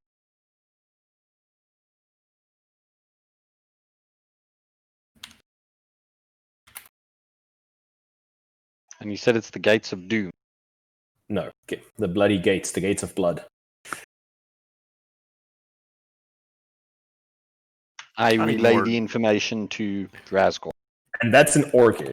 It's not written in Dwarvish like everything else in this archive. I asked the archivist, is there any reason why this would have been written in Orc and not in Dwarf? Because obviously I could... hang on, You don't kind of the same. Dwarfish both use runic script though? I mean, calling Orcish writing runic is... I mean, the alphabet they use, if I remember the D&D stuff correctly, they use the same alphabet. They use the Dwarven runic script, don't they? They're Anyway. similar. But Okay. yeah, because you're reading, like, you're understanding it through magic, like, it's tricky for you. No, it's cool. So it's just maybe it was a bit metagame. I was just curious. No, it's tricky for you because it's magical knowledge that you're gaining directly, right? It's just you understand it, Yeah. but the subtleties are lost on you in some aspects. Because for you, reading between Dwarvish and Orcish, it's so different. You know, like they're both you get the comprehension when you read them. But yes, he's like, I don't know. It's these records down here are several thousand years old. I really can't say. Perhaps it was normal for their day. Perhaps not. I do agree it is rather strange. I want to break out the map and seeing I've walked around so much in this location, kind of tell about, like, roughly what a week's travel would be between Brest and Pinsk? Yeah, you can Like figure it out. about halfway or a quarter or. It would be about here.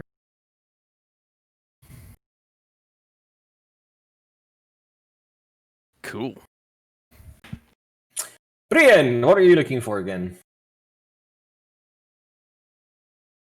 Okay, well, to start, my overarching goal is anything on the Dawnbringer on Georgy Zukov, his adventures, anything and everything that he ever did, and if possible, if time allows for it, I am curious as to whether or not the archives contain any references to Cthulhu. If he has played, if the great unseen one has played any roles in the history of Belarus and the world at large. I'm curious. Make investigation check for me, and then because you're going to be walking your ass off all down these archives. That's fine. With advantage? Yes, the archive keeper is still helping. I'll be right back. All good. You're almost done. 14. Not that great a roll. It's fine. Dawnbringer shows up a lot. All over the place, actually. It's fine. There might be a lot, but the thing is, we're going to need all that information because Brian, as an archaeologist, is to her mind's going. We need all this information because no matter how outrageous it seems, these things tend to have a basis in history or in fact, and every little bit of information is helpful. Yeah, the overarching thing for the Dawnbringer is peasant boy who defended his village from a attack from Lithuania, born in a tiny village near the borders of Vilnius, and very, very cruddy place, very similar to Homiel in some respects. And apparently, his claim to fame was they got attacked by this enormous mass of enemy troops looking to raise the village and take slaves from the people. Picked up a rock and smote the first soldier, just like this random sheep herd with no prior training. Picked up a stone and quite literally killed a man in armor with it with a single blow. And almost single-handedly drove off this attack on his town. And every time the stone he had in his hand, every time he swung it and it impacted with an enemy, it caused an enormous bright flash of light, like the sun suddenly coming up. And that's where he initially got this nickname, the Dawnbringer, the Dawn Hammer. And eventually, after becoming a somewhat famous warrior and fortifying the towns along the border and leading many raids against the other countries, befriended the dwarves, somehow opened up trade between them by doing some great deed for them that is elsewhere in these archives. We can go look for if you wish. But the long and the short of it is he's this figure of legend, this mighty warrior that the Heart of the Forge eventually granted this hammer that is now inert, that you guys have with you. And he eventually disappeared. But the last thing he did before he died was he fought and killed a god. They don't mention who this god is, they just mention the return of a dark god. One who twisted the forms of those near him, who could read minds, skim thoughts, break sanity, And the last thing he did was shatter the body of this god before disappearing into obscurity. Nobody knows if he died. Nobody knows if he just left. Nobody knows. Oh, we know where he wound up in the end. Do we? The Homiel, remember the stone tablet with his own writing on it? Oh, yeah, but I mean, that's not his last resting I, place, Lord though.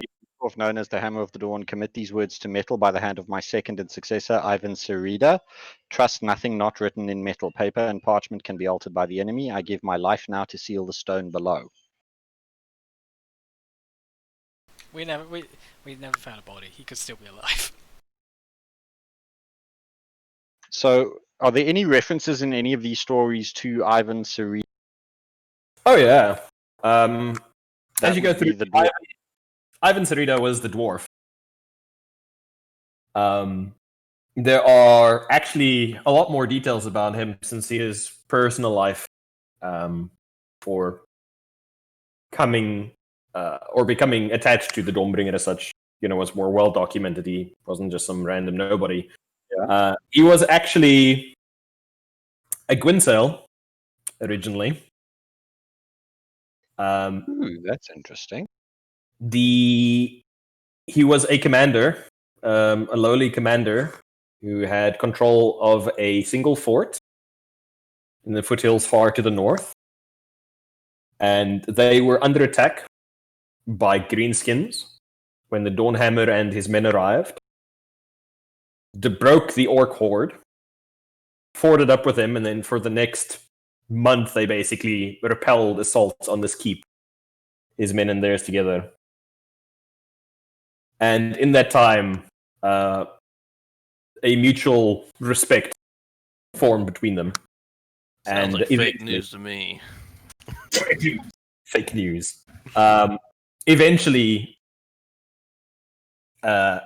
Ivan was the one who introduced him to the Dwarven King, how trade was established between the various human towns, and how the two peoples prospered from each other, from the bonds formed between each other, even though those have collapsed in subsequent centuries.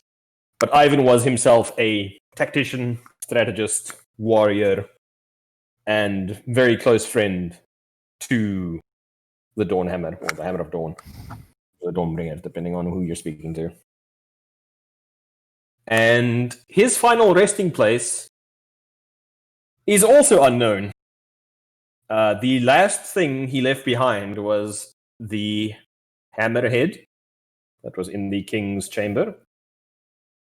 And he left on a journey saying that he had to hide the body of the god that the Dawnbringer had slain, lest he reclaim it if he returned one.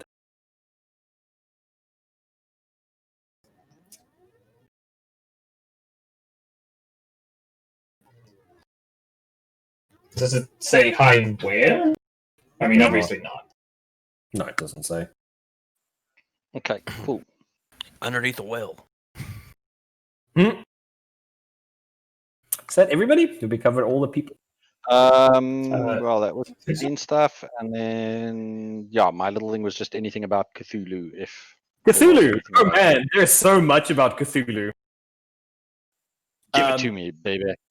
Fire, horror, death, mutation, scourge, unclean. These are some of the terms used to describe your lord, found in these archives. Pogroms held to snuff out and destroy his worshippers. Witch hunts to burn out covens of worshippers of the Lord of the Deeps. As inevitably, they tend to summon something that is so alien and so monstrous that it beggars belief, and inevitably they bring great calamity on wherever they are. Sounds a lot like the guy the Dawnbringer was fighting. Weird, that. Yeah, Yes, that is definitely probably what would have. I find all this quite shocking to that my God, who has graced me with such gifts and shown me such kindness, would be capable of doing such things. Question: Hmm? has Brienne's appearance changed at all since we first met?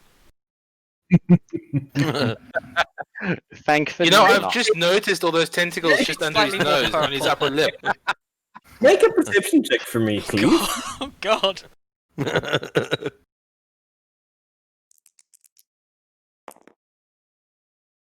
26. Brienne's skin palette does appear to be somewhat more. How should we say? Pale. Slightly paler. Well, to be fair, we've all been stuck underground for how 2 long? days. Almost like. Well, not quite, but almost than like.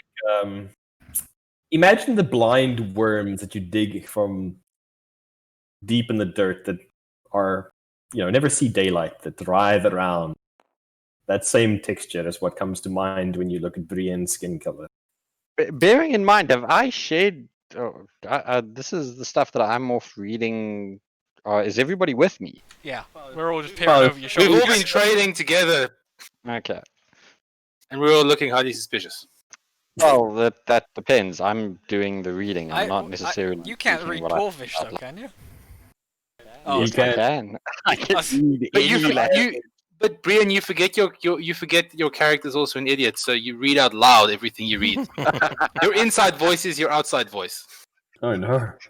But yes, now you have the archivist with you that's also helping to translate. So you guys really hear the occasional snippet like death? Then do you see Brienne's face? She's getting. You can see she's not quite going into shock, but she is definitely.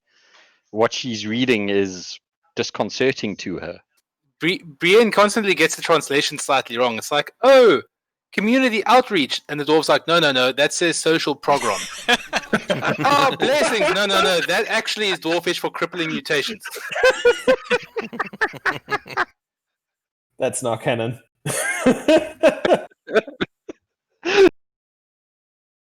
Oh, one question. Did the story about finding the god? Did they say how big the god was? Or it's Let's just say they were compared in celestial terms. okay? The sun's in his eyes. How the Like hell did he kill it if it was size celestial? Well, Which it could be god- like his children.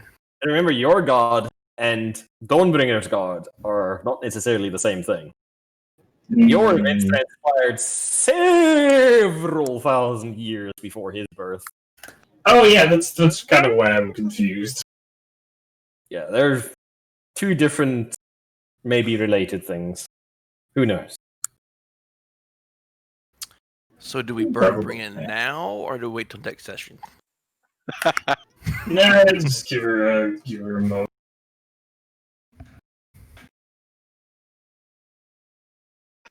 Brienne's Like going to go find maybe a, we're all she's going to go confused. and Maybe find it's a quiet place to go and pray now. She is very shaken and very confused.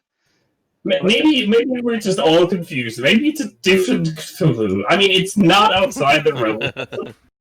It's a common name amongst gods. There's a good. So, in that same vein, what are you guys' plan of action?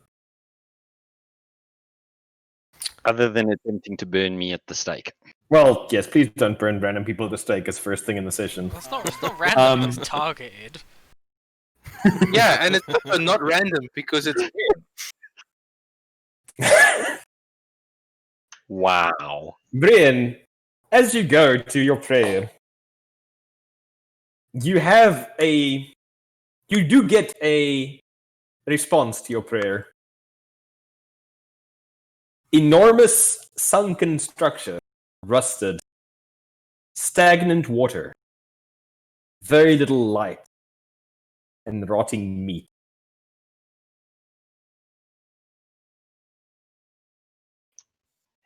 Okay. And as you look down at your packed weapon, Yeah. the once ornate scroll work on it Yeah. is now even more rusted. And the quillions, in the shape of tentacles, Yeah. almost seem to writhe when you look at them. Hmm. So burn her now.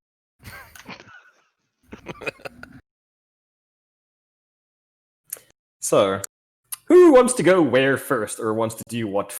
Razgor, I'm assuming you want to do Bloody Gate-related things. Razgord would want to stop by Hommel, Or go to Should- Hommel, okay. and from Hommel, head towards the Bloody Gate. That's Because if fair. Razgord thinks if he can undo this curse, maybe he can unite all the greenskins, and then everybody's fucked. Alright. Shrimp, what is Shrimp's current plan of action? Shrimp isn't really sure, but it probably I mean, obviously, first we're gonna do all the remaining stuff in the dwarven place because the king said he wanted to still talk to us. But outside of that, I'd probably get to Homiel, see if my printing press is gone. Okay. Okay, so I can assume that the majority of you guys are going to head to Homiel first, right? Yeah, probably. Actually, I would want to look up some stuff on the Fae. I don't know if I've ever come across Fae before. Sure. Make an Alright, investigation check for me with advantage. So you guys have got access here now. Now is the time to look for things.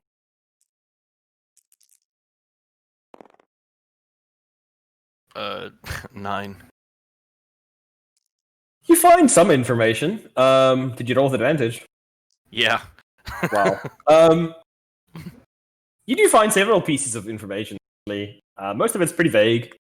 Mostly because there's not a lot of documentation about the Fae. But the first thing you find out is Fae, in ancient Dwarvish, is used interchangeably with the word elf.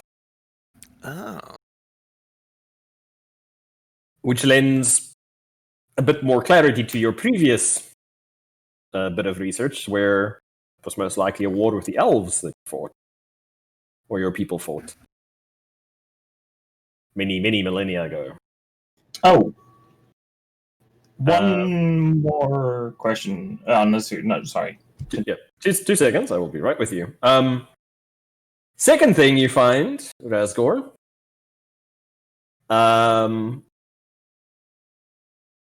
is that the Fey realm is simultaneously here and not here. Like, they're of this world, but they're not of this world. But if you could enter the gates, you could get into their homes.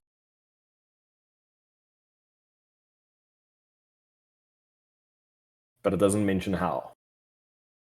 Well, with blood.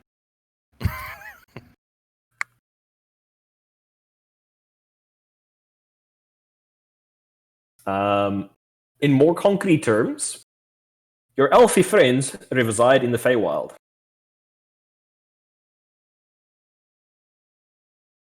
Which, to you, explains why you've never found a way to raid the elves.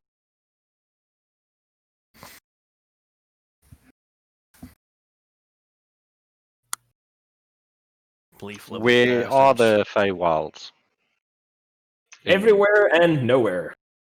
They are technically a different plane of existence that very closely overlays the natural world that you guys reside in. There are certain locations where there are entrances to the Feywild, which is where ancient legends come from, like mortals coming across clearing where the elves dance and sing and make merry, and then spending the evening dancing and singing with them, and then when they lie down to rest and wake up, centuries had passed in the mortal world and everybody they loved had died. Or making a pact with an elf for the ability to play beautiful music, gaining said ability, and then being unable to stop playing music until they drop dead from exhaustion. The Fae are capricious, love to bargain, and don't particularly care for lesser mortals. or orcs for that matter. Orcs offend them, from what you can glean from these legends, with their crude, uncouth nature. They're everything that the elves are not. Where the elves are graceful, the orcs aren't. Where the elves are beautiful, the orcs are definitely not. Hey, Where the elves are long-lived, the orcs are short, brutish lives. Where the elves value beauty and grace, the orcs value strength, toughness. They are, in all respects, polar opposites. I would just like to look up one more thing. Alright. Anything I can find on the bloody gates. If there's some way to go through them or any history on them. Kind of, if I find them, what do I need to do? Roll investigation.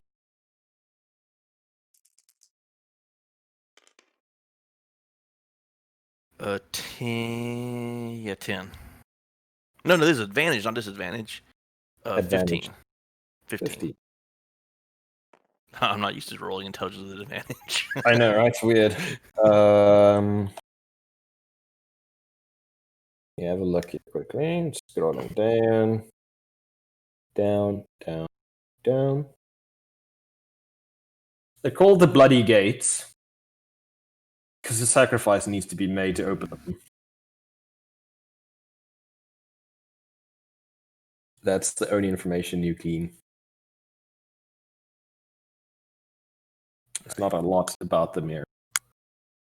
Well, Well- I think we should have Belregard escort us to the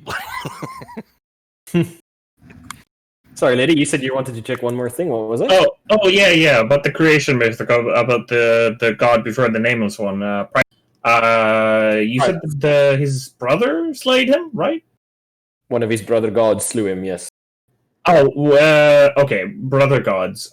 Is there any information about those brother gods? Or Mystic.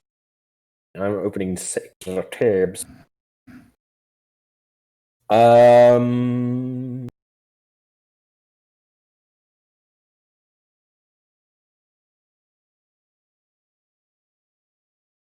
Oof. Make an investigation check for me. okay.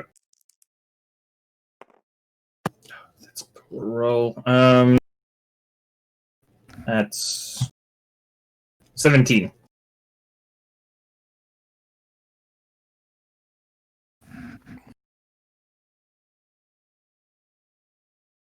Oh wow. So there are several references. There is a goddess, Saloon, known as the Silver Lady, the Moon Maiden, the Night White Lady. There is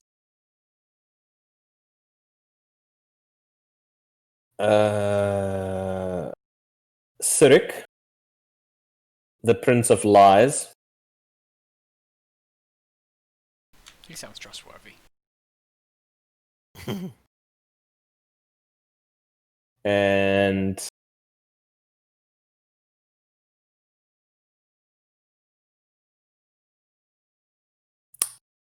his brother who slew him, Orcus.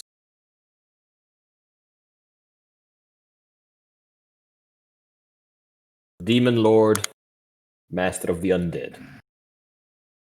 Prince of the Undead, Prince of Undeath, Blood Lord, Tenebrious. He has a lot of titles.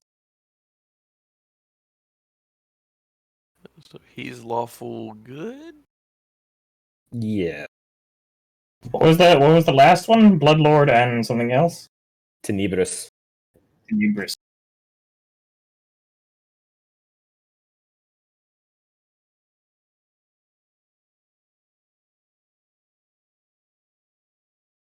Okay, thank you.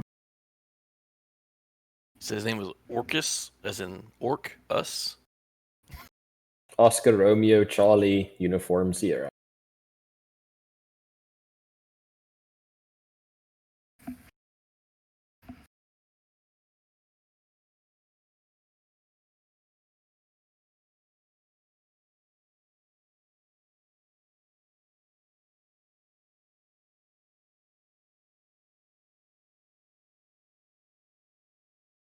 Anything else?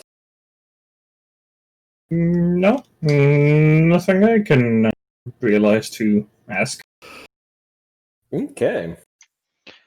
I'm going to do a little bit more checking before we finish up on that. I want to see, is like, were there any references with all of the fun and joy and all that cool stuff that Cthulhu did?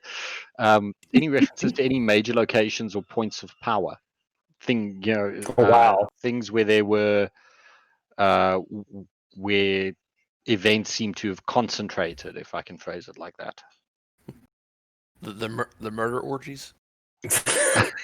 I mean, small bit.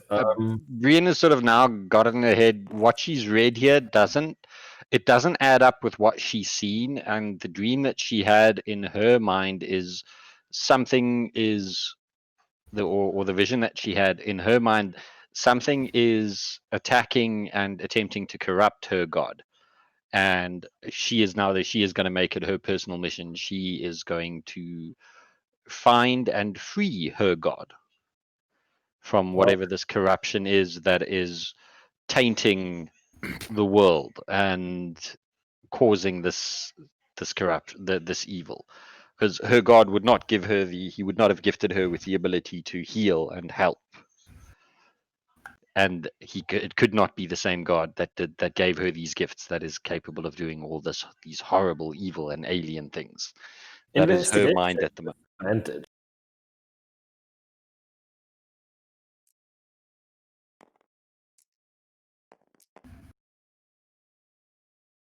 Yeah, 12.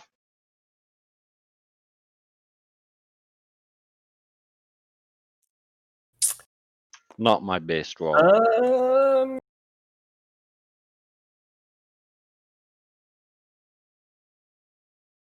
Well, There's no way you can do like where you can like take a 20 like you could in 3rd edition and 5th ed. Is not exact. Also, this isn't northwest. West would be near the Naya River.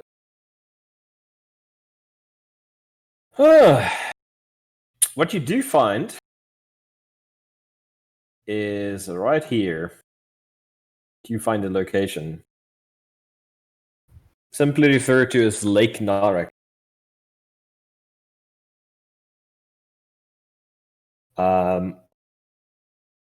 It is the largest lake in Belarus. The lake itself is about 13 kilometers long. It's enormous.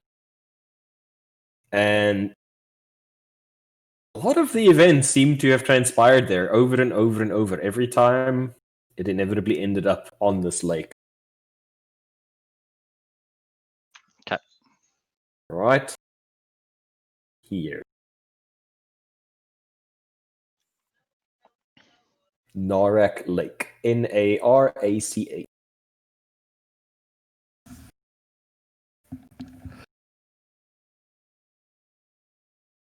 That would perhaps be the location to start at if you wish to. Okay. No, I'm just making a note of that. If you wish to follow in the footsteps of your predecessors. Well, I do want to find out what is going on, but while I have that, I find that I also have a duty to find and destroy, or at least render inert, these stones that have been causing such pain and sorrow across Belarus. Well, these guys know how many of them there are now. Yeah. Just one thing while I'm thinking about it.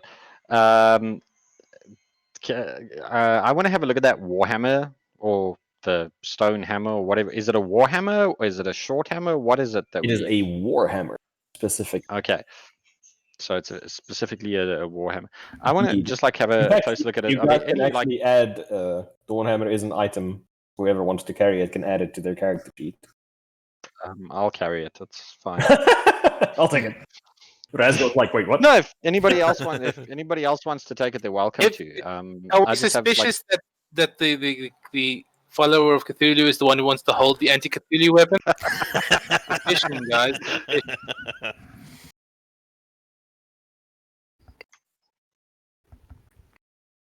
Oh, what the rest of the party would have probably have seen the next day is Brienne she's still looking very shaken, but there is a very determined set, or a very determined look in her eyes. She is going to find out what the fuck is going on here. I want, just looking at the hammer, are there any like along the haft or along the head of the hammer? Any like indentations where jewels or stones or anything? Because I'm Make an sort of intelligence. wondering. Sorry. Make an intelligence check. Why does it have to be intelligent? Because for thunk. Need the big thonk. 18. 18. I rolled You good. stand there and look at it, and then you notice something. The lines and script carved into the head aren't simply decoration. Okay. It's a map. I call Shrimp over and I show him. Hello. And I show him the lines and how they appear to be It's a a map map. of some sort. Of Belarus, specifically. Ah, that's an odd place to put a map in. Okay. And marked on the map are 13 spots.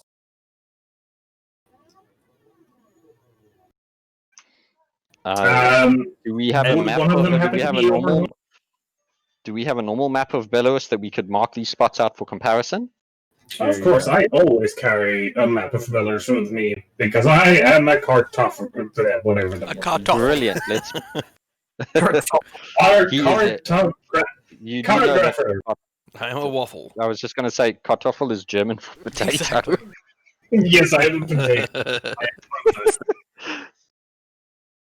Okay. Well, we lay out the map, and I want to let's mark off the locations where these 13 stones are shown on. If we can correlate them on our map. Sure. Just open up more notes. Give me a second. Yeah, that's You don't have So- all this stuff memorized? God. Sorry. So, 13 spots. Brienne, Yeah. first one corresponds to the location where you had your encounter with your Lord Cthulhu. Ah. Letty, second one, Ah. where you woke up in the castle. Yeah, I realize. Third one, near Homiel. Fourth one, on Homiel. Fifth Yeah. one, We got both those right. Yep. Yes. Fifth one, inside the Dwarven city you're currently standing in. Sixth one, Clinks. Plinks. Oh. Okay. Okay. Viciously similar to where Gralden is from, I believe. So that Hang would on, be the next one is Pinsk, you say? yes. Then there's the one by Vitsebisk, which is where Gralden is, Shrimp is from. Mhm. Seventh one, Baronovici. Is that where Cleef is from? Eighth one, from scroll. Orsha. Who's from Orsha?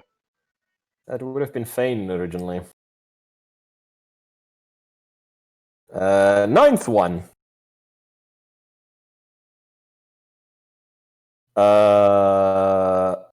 Rasgor. Yes. Near you, where you left Mugbreaker.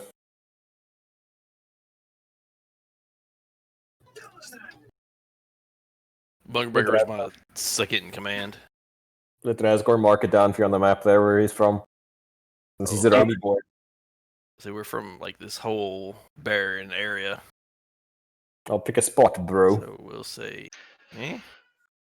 Okay, I look at Shrimp. Did we wait, if these locations correspond to our hometowns, a number of them, do we know if Fane too had a stone? I know that you and I both have, and we can assume that everybody else does. Did we find a stone in Fane's possession? No. That means that there's still one there. Then to Orsha we will have to go at some point. I can And to Prince, and to Barnaby Sheep. safely say I've never handled one of those stones. And where were you again? From Sounds like one destroyed your house. No, I lived in an know, old person rest. house. It's fine. There's a neighbouring house that. well, burned down. the burned house. We need to go there. Where was it again? What Divinity. town was it again? Oh damn! I'm potato. Okay, we need to go there as well. Okay. I already marked it. So, but too okay, smart we're gonna. for myself. I relayed this Ninth information one. to. Yeah. Ninth one is just simply in the middle of like a cogwheel pattern. It's not on Belarus. It's like a separate location. It just looks like cogs interlinked with each other. Hundreds of cogs. But it's not on Belarus. It's like a separate... It stands alone, like separate from the rest of the map. Almost like how on old nautical maps you'd have like the stars above the horizon. Like that, Yeah. but with cogs. Huh. I wonder if that's the one I found And- later. No, pretty that safe. would have been the one near Homemeal. No, there were two near Homemeal. There was the red Yeah. one with the hyena people, and there was the one inside the caverns at the... Ah, that means Mechanical there were places. three. Yeah.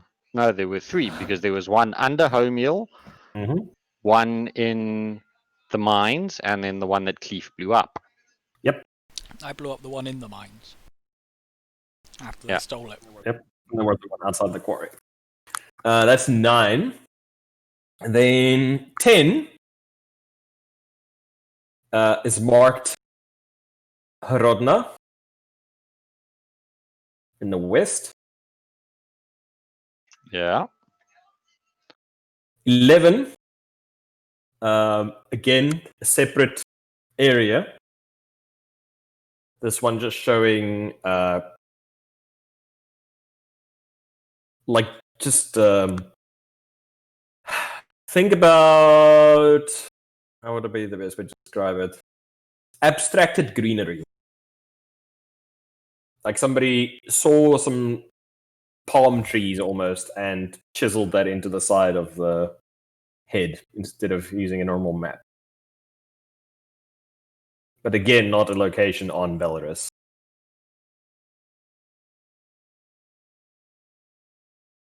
Then one at Pastavi.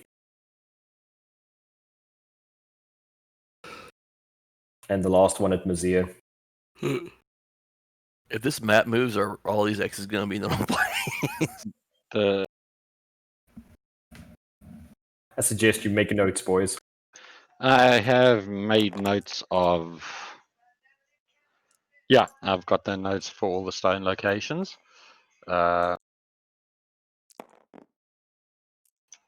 So we've got them there. But back to my original question on the hammer. What I'm looking for, the map was a really cool find. What I'm looking for, are there like any indentations or anything where stone fragments would like have slotted in, almost like where if you looked at it, you would think, oh, a jewel has to go there, kind of thing. No.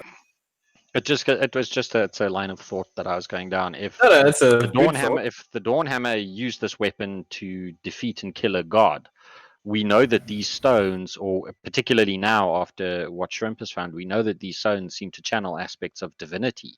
So maybe the weapon was the Dawnbringer or Dawn Hammer channeled that divinity through his weapon. I hate to say it, but I wonder what would happen if y'all touch all stones to the hammer. And I walk Okay. away. I dive for cover. I sort of tell him, okay, that's a good idea. Everybody, let's get to a wide open area where we've got a lot of space, And no ski. where we can run this experiment safely. But yes, we'll yeah. Unless there's any more deep diving for the archives, I think we'll end here. Yeah, no. I was gonna ask Yeah. like if there any record of where the stones fell, but yeah, this kind of Where the what fell in? where the rocks fell, but this already Yeah, I was answered gonna it. ask if there So are like any other references to similar meteor showers to the one that hit Baranovici. Razgor probably wouldn't put it together, but I'm pretty sure the tree one is obviously the Feywild.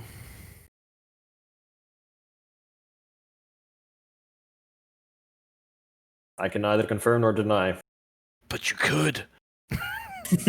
Maybe. It's a pretty solid guesstimate. It's a pretty solid guesstimate, comrade. So, thoughts, ideas, suggestions? Everybody happy with today's session? yeah, it was pretty cool. Everybody got some more information now? Does the overall story make a little bit more sense now that you're not operating entirely in the dark? Yeah, Yep. This is good. Then I am very pleased for you. Then I'm very pleased that you are pleased. Does Razgor remember ever getting hit by a rock from the sky? Make a history check for me. I can just see the rock being embedded in his skin, and he had no idea. Did Cleve accidentally slip on a rock? Kind of. Kind of. That's a 6. You don't remember any rocks, Razgor, but you do remember a sudden civil war not civil war, a sudden tribal war with another nearby orc tribe that had been at peace with you guys for a couple of generations, where they just suddenly attacked one evening and tried to slaughter your clan, and you guys ended up slaughtering them to the last orc. It's very weird behavior. At the time, people thought that some disease or madness had taken hold amongst them. Made signs of the evil eye to ward off. Thomas Bounce, guys. Sorry. Yeah, it's all good. Later. But you do recall an event like that. They'd have to be mad to attack my tribe. That's insanity. Yeah, that's true. Yeah. Alright, I think I'm going to go pass out. That is sleep a very good sleep. See you here next week, or are you sleepy next week? I am working daylights next week, so I'll be at work. No problem. I was going to. Oh well. I was You're going going- to summon. I was going to summon Warg and get a report on what Hamil's doing, but I'll just leave him there to help protect it until I come back in 2 weeks. Okay, that's all good, man. Is no problem, come. But hopefully, yeah. You guys are pretty much next week's going to be a very chill session. It's basically going to be downtime activities. You guys traveling back to home. You'll maybe a chat or two with some people in the town, the dwarf city before you guys leave. You said that about this session. I had to fight a fucking iron dwarf in 15. There was just the remainder of like last session still spilling over. What are you complaining about? You got like the freaking pile driver arm wrestler stone golem. Like, what are you even complaining about? I did try to help. Oh no, I'm not saying you didn't help. I'm just saying, like, for a man bitching this much, he did manage to like And, pin and the besides, stone golem. the stone golem didn't hit you. Yeah. Also, that said, when you are back again, we're gonna have a chat about your new toy. Yeah, I still need to try to tune it. Oh god. Because yeah, she will not care for you. Well, I'm charming. Have we seen any proof of that? I mean, yeah. But yeah, so that still needs to happen. God, I got so many places in here at the moment of this campaign, just dumb. Yes, well, that's where you as the DM need to start being blatantly obvious in your hints as to where we need to go. What do you mean? I'm always blatantly obvious. So speaking of, so you I guys, mean, basically, you need to put on the game board a great big neon sign on the map of Belarus going, fucking go here! I mean, we're only here Yeah. because we got force marched here by a dwarf. that is fair. Hippo has a very fair point there. But yes, you guys need to decide where your next general meandering is going to be. I know you guys want to head back to Homeal, but I mean, after that, you must let me know Well, where. we know that there's a stone near Mizir, and that's the closest to us. Would it make sense to So head we in can a spread kind out. of... And you're still in this thing, so you can see. Start at Homeal, go to Mazir, then like Plinks, then here. Yeah, kind Yeah, of that's sort of going clockwise around the country. I yeah. got the map closed, but it looks like there's a whole bunch congregated in the west. There are quite a few in the west.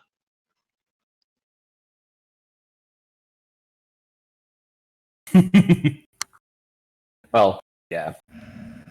That's for not next week's session, but session after next to worry about for me. Yeah. I just have like broad strokes planned out. Also, incidentally, let me just have a look at the prophecies quickly. Prophecies! Prophecies! You guys have actually successfully cleared the first prophecy. Oh, the What the fire. hell? Mm-hmm. I've got to find a better way to organize my notes. That's one thing You and me D&D both. Beyond is not organized for me.